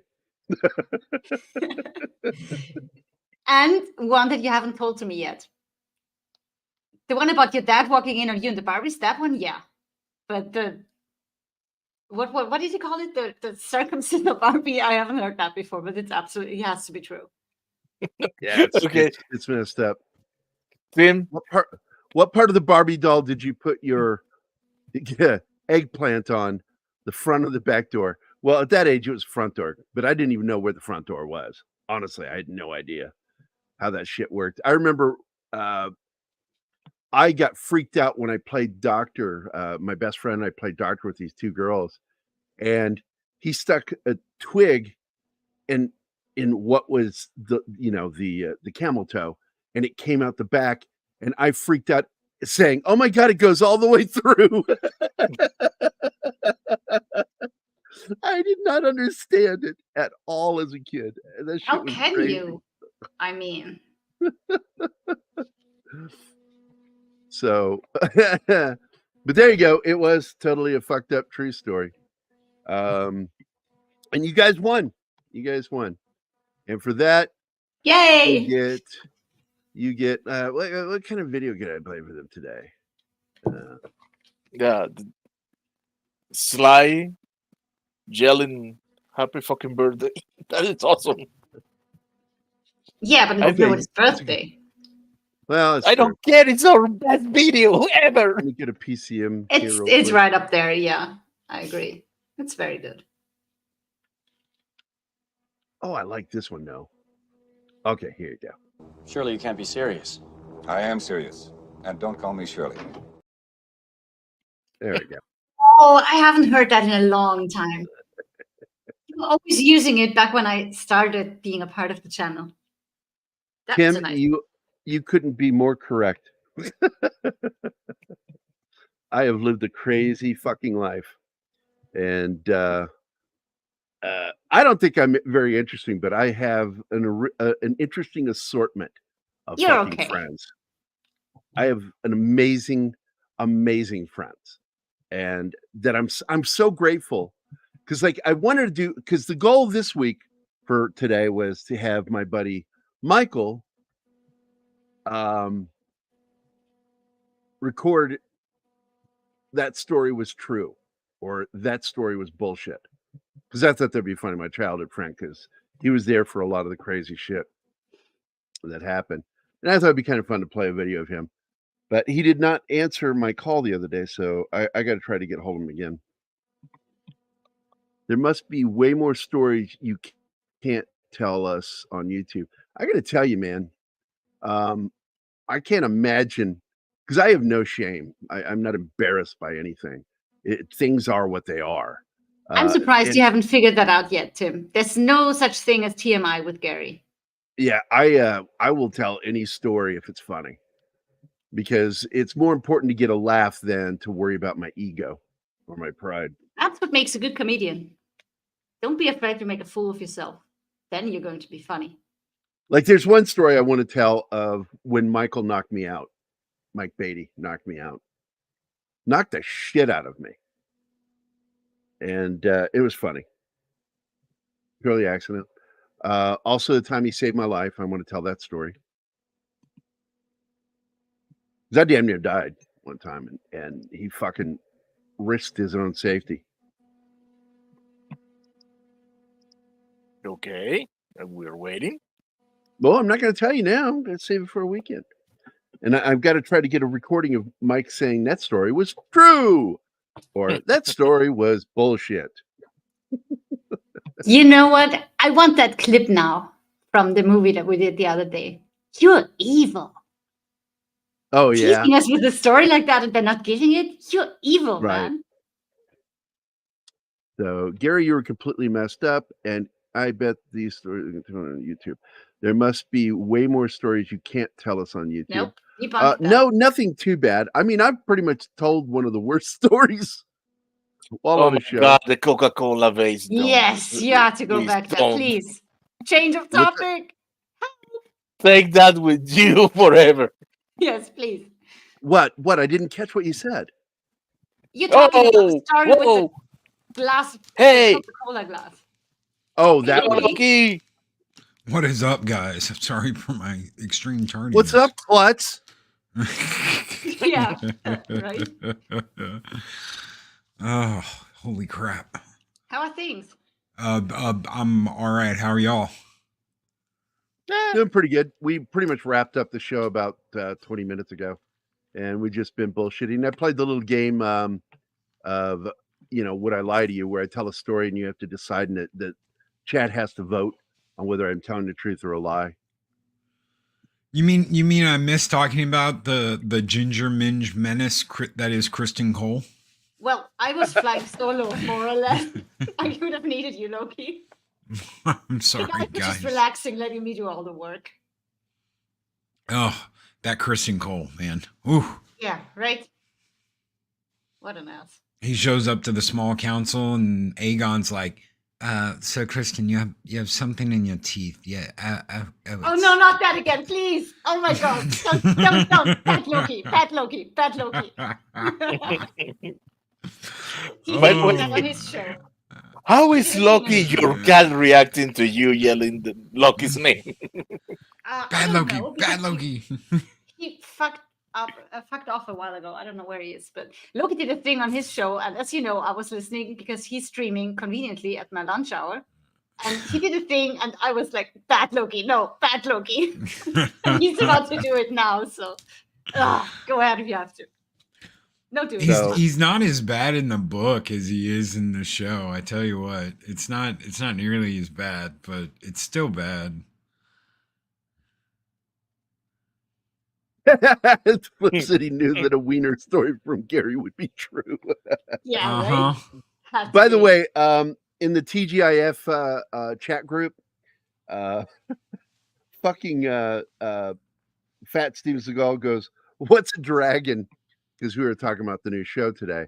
And so I responded with this image and said, according to Women's Health magazine, this is the dragon. Oh my God. My question is, why? And this is exactly what I expected when I logged in. This was Shinatsky before he joined the show. Probably. You know, you should start calling that segment "There's Something About Gary." There's something about Gary that we don't know. Gary. Oh, there's something about Gary. Sorry, I couldn't help it. Oh, Loki, you didn't see the new intro. Let me play the new intro for you for the show.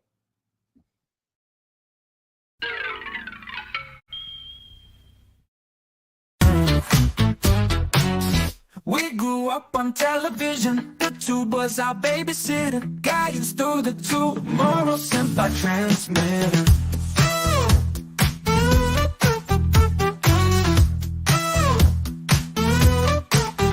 This is where you go to get down to the know about great TV shows all on one show. It's time for some TGIF right here on Pop Culture Minefield.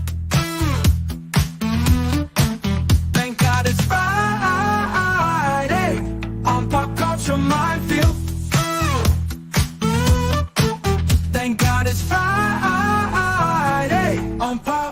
Culture Minefield. Thank God it's Friday on Pop Culture Minefield.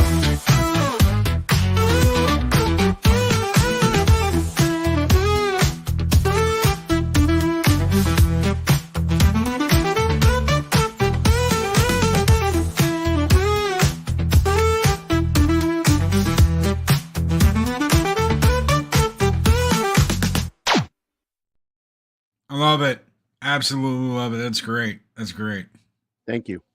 That Star Trek scene you showed, yeah, just reminded me the other night I was watching the Blu-rays, and this little icon comes up in the corner of the screen, and I'm like, "What the hell? What the hell's going on? What's going on with my Xbox? Son of a bitch!" Well, I realized that it's letting me know, hey, if you pick like option 2, you get to see the original special effects for the episode instead of the updated special. Yeah, a lot of effects. people don't know that, but you can do that. That's right. Son of a bitch. Every single time the ship came up, I'd get a little icon in the corner of my screen. What the hell is that? Go away. Oh, well, watch the alternate scene of it. So, yeah, hell yeah. No, it's nice to have the Thank you, Deborah. Pop Culture Minefield. It's like the Holocaust with worse jokes. Oh, my God. Why? Wow. Hold on. Yeah, but which Holocaust? There you go. I love you too, Anima. Over enthusiastic Heimlich maneuver. Read by nature. Yeah. Oh man. Well, we've reached the end of the show. Anything you guys want to talk about, Loki? Come back and watch more Pop Culture Minefield. Yeah, if I get a nap in today, will we have a show later? Are you gonna have a show? No, I don't. No, there won't be a late show tonight. I haven't told everybody that yet, so I just got in. So I'm gonna message everybody and let them know no late show tonight. You deserve a break, Loki. Yeah, that's what I'm gonna do. And I've already did that already. So I got a break, and now I'm gonna take another break. Well, thanks for joining us in the middle of all the stuff. What is that line from Seinfeld when he was talking to Costanza? You're the only person I've ever known that needed a vacation from their vacation. From their vacation. Yeah, well. And I haven't talked about that at all. So, like, I mean, you guys know, my mods know, Mike knows. Not everybody knows. I broke my foot. So the other day I broke my foot. I broke my 5th metacarpal, which is like the bone that runs from the ball of your foot to your toe. Yeah, it's metatarsal. Yeah, you got me with that one because it was like, that's a bone in the hand. Carpal's in the hand, tarsals are in the foot. Tarsals in the foot. That's why I got confused. Well, then that's a doctor's damn fault for telling me metacarpal instead of metatarsal. What? Because, the emergency room. Yeah, he should be bitch slapped for that. Yeah. I broke a leg. Yeah. Broke a leg, Loki. Yeah, break a leg. So, yeah, when they say that before a show, they don't mean it. I know, right? I know. And I just Stop stepped taking on. stuff so literally, Loki. Really. He's too method actor. Yeah, you're too method, Loki. You need to stop. It's not healthy. I just took a step wrong, really. I didn't like hit anything. I didn't kick anything. It was the dumbest thing because I was trying to save my ankle. My ankle was going to roll in on itself, and I tried to save it. And when I shifted my weight, it all was on that right bone in my right foot, and you just heard it snap like a piece of kindling. It was just like, and that was that. So didn't quite have that happen, but once I just took a wrong step, and then literally, it's like a blood vessel just popped in my foot. Oh, like I thought it was just a tear. I really did. I was like, okay, I can still walk on it. It's kind of tender. I bet you I just tore a muscle or something in my foot or a ligament. No, no. Went to the emergency muscle room. don't crack. Yeah. Well, they can. When they tear, and they can pop and they can make a noise. Well, tendons certainly do because they sound like a guitar string ripping. Yeah. So That's I thought that That's was a really loud snap. I really did think it was that. It wasn't until the doctor, because even the doctor was like, I don't think you broke anything, but we're going to take an x-ray anyway. And then when she came back, she goes, oh no, you broke it right here. It's clean break right by the joint. I was like, son of a bitch. So the thing that sucks about your foot, there's really very little they can do for it. Yeah, you can't cast it, and I can't wear a boot for 4 to 6 weeks. So I don't even get to have like a boot for 4 to 6 weeks. I've got You don't get to be it's Canadian. wrapped. No Just cast. crutches, right? Yeah, just crutches. Ah, So damn.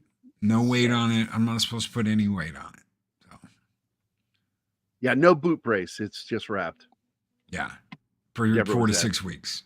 And then I'll go back to the ortho, and they'll be like, okay, well, now we're gonna give you a boot, and I get to do the boot for 4 to 6 more weeks. So that's 3 months of foot because I zigged when I should have zagged. That'll You teach. stood up, sit down. Gotcha. Yeah. So, but you know, it's always fun when you go to the doctor and they go, well, your foot's a lot better today, but nothing I can do about that face still. Yep. I still got a face for radio. So I think I'm right there with you. I'm not gonna say There you anything. So off to the horse hospital, Loki? yes. That's what Tim Yeah. says. Oh yeah. Gary, It's the glue your factory. face is Wait. one of the ones where they would take a still of it and then they just zoom in to insinuate you're a serial killer, and everyone would believe it.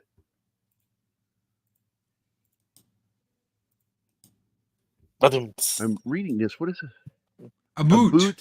A boot? A boot. What are you, Loki? Canadian? A boot. Let me tell you about it. There you I go. hope you get feeling better too, Kitty. I keep wanting to say Flip. It's Kitty. It's Kitty. Flip City no. Magazine. No, he can't be Canadian because the doctor's response wasn't, I think you should kill yourself. Oh my God, Shanatsky. No, I'm completely agree. I know, but still, damn. It's like, yeah, I know. They're messed up. You had a dickhead roommate, Deborah. What? That's all I got to say about that. It was up there for everybody to read. Oh, I okay. missed it. Oh, ouch. Yeah. And then she continued, I made the rule not to put grass on top of the fridge. He was a sick fella. Grass. You mean glass? Yeah. What are you? Yeah. What are you, Chinese? Yeah. Bad for the glass. Bad for the glass. You That's say you'll drop Japanese, grass.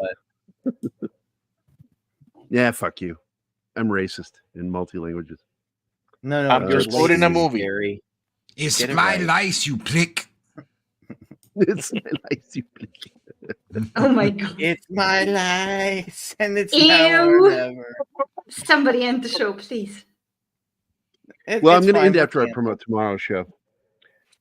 Tomorrow's show is going to be fun. Tom and I are getting caught up because we're behind a week, and we're going to be doing Beverly Hills Cop 3 tomorrow. But on top of that, we're going to do our review of Beverly Hills Cop 4, also known as Axel F.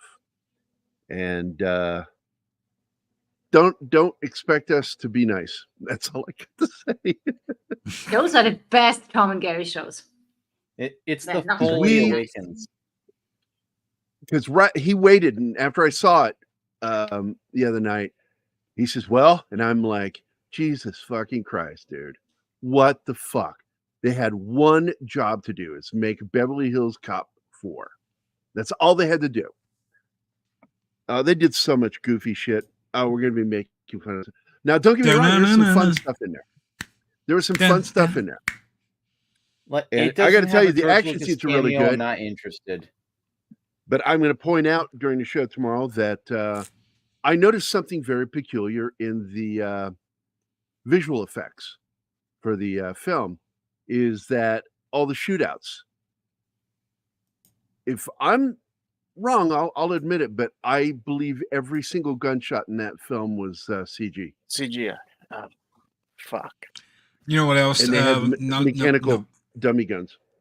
You know what nobody else is talking about? There What's are that? scenes where Axel's with his daughter, right? you'll see a scene where Axel's with his daughter, and then you'll see us in the same, they'll cut, and it's almost like a cut where he's standing there by himself, and you don't see his daughter in the scene, but she's there, but she's not there in that cut of that one little cut back and forth. And you're like, wait a minute, where did his daughter go? I didn't even notice that. Almost like go to the scene where they go into the club and they go where he's like pretending to be the fire marshal, right? They're standing there talking, and his daughter comes in and covers him with his bullshit story. And then it goes to the guy's face and it cuts back to Axel. She's not there next to him. And he says something and walks in the elevator. She's not there. She's not in that scene at all. Almost like she never existed in that scene in the first place.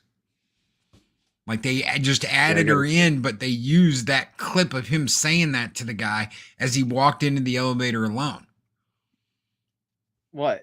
I mean, that was done in freaking, was it episode 1?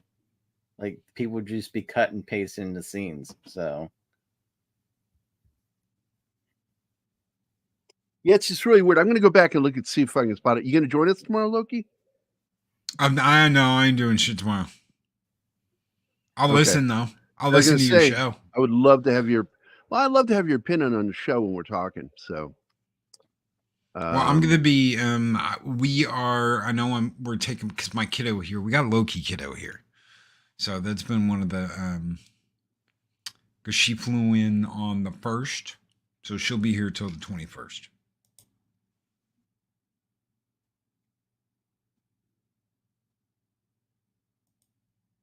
Sorry, I'm typing something up right now. I'm trying to find something. Somebody said something in the chat, and I needed to. Because I cannot remember the character's name. Shooter, that's it. Shooter. Oh my God. Christopher McDonald plays him in the Happy Gilmore movie. Yeah, the main bad Shooter guy. McGavin. Shooter McGavin, thank you. He makes a cameo appearance in the film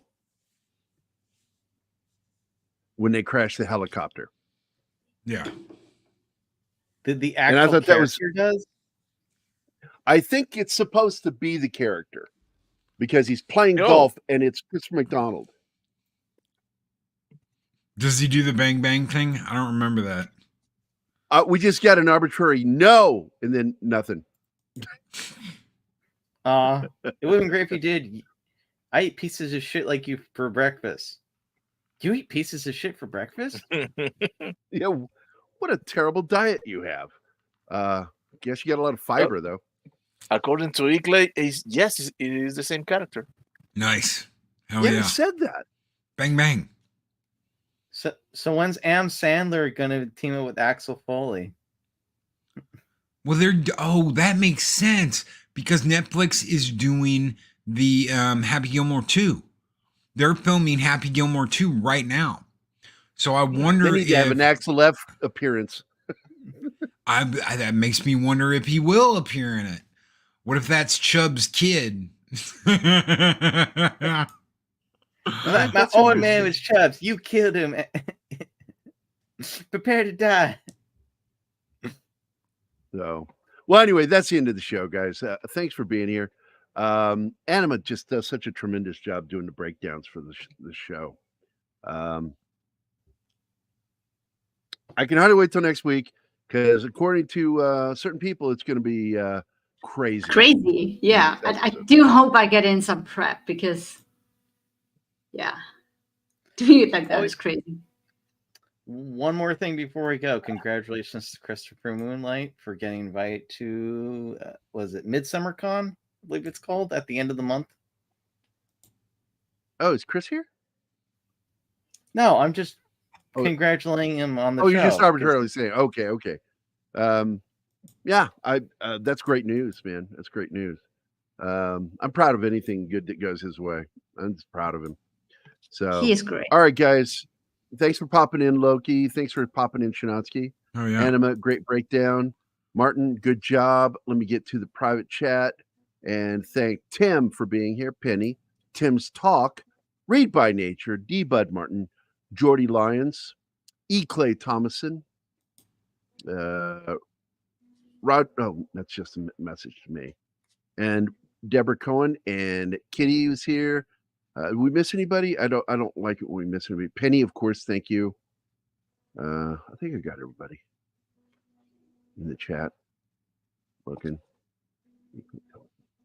D. Bud Martin. Yeah, I think we got everyone. All right. Thanks for being here, guys. Have a happy Friday. I'm sorry there's no show later tonight.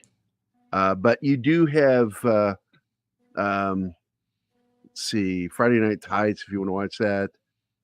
Definitely Doomcock, because that's what I usually tune into for his Friday night frolics. It's always fun. I cannot believe how long that guy can go sometimes. 5 hours one night. That's what she said. Oh, Jesus. Dude. Yeah, Gary, the show Gary. or something else. Gary, are you aware of the hours that Tony Stark is streaming?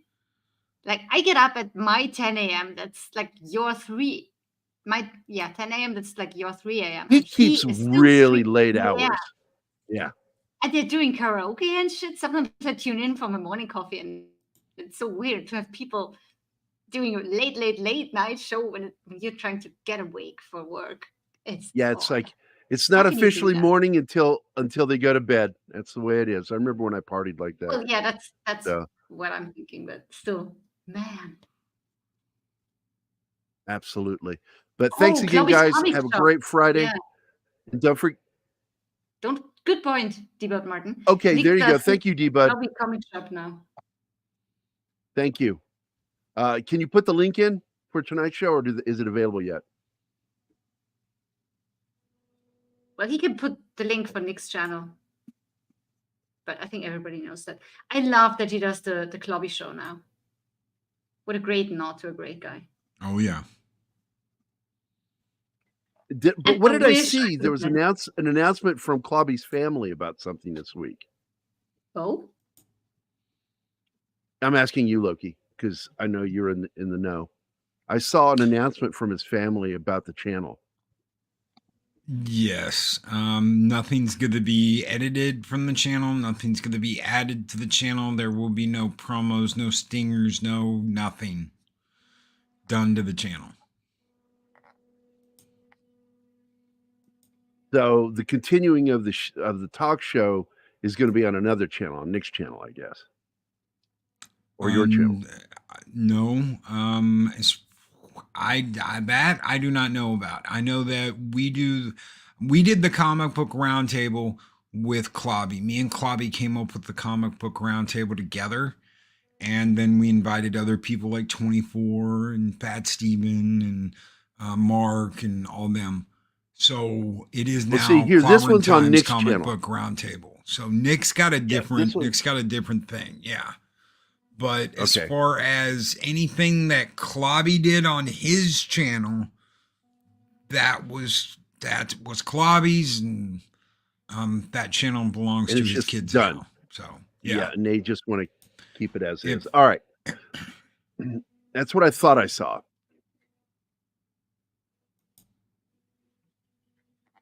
Yeah, he's naming it after Clobby, which I think is wonderful. But absolutely. So there you go. Got that one. So watch that with Nick tonight. That's a good one. And with that, I'm the hell out of here. I hope you guys have a great Friday. Stay safe. And don't forget to come and watch the show tomorrow with Tom and Gary, where we're going to be talking about Beverly Hills Cop 3 and 4.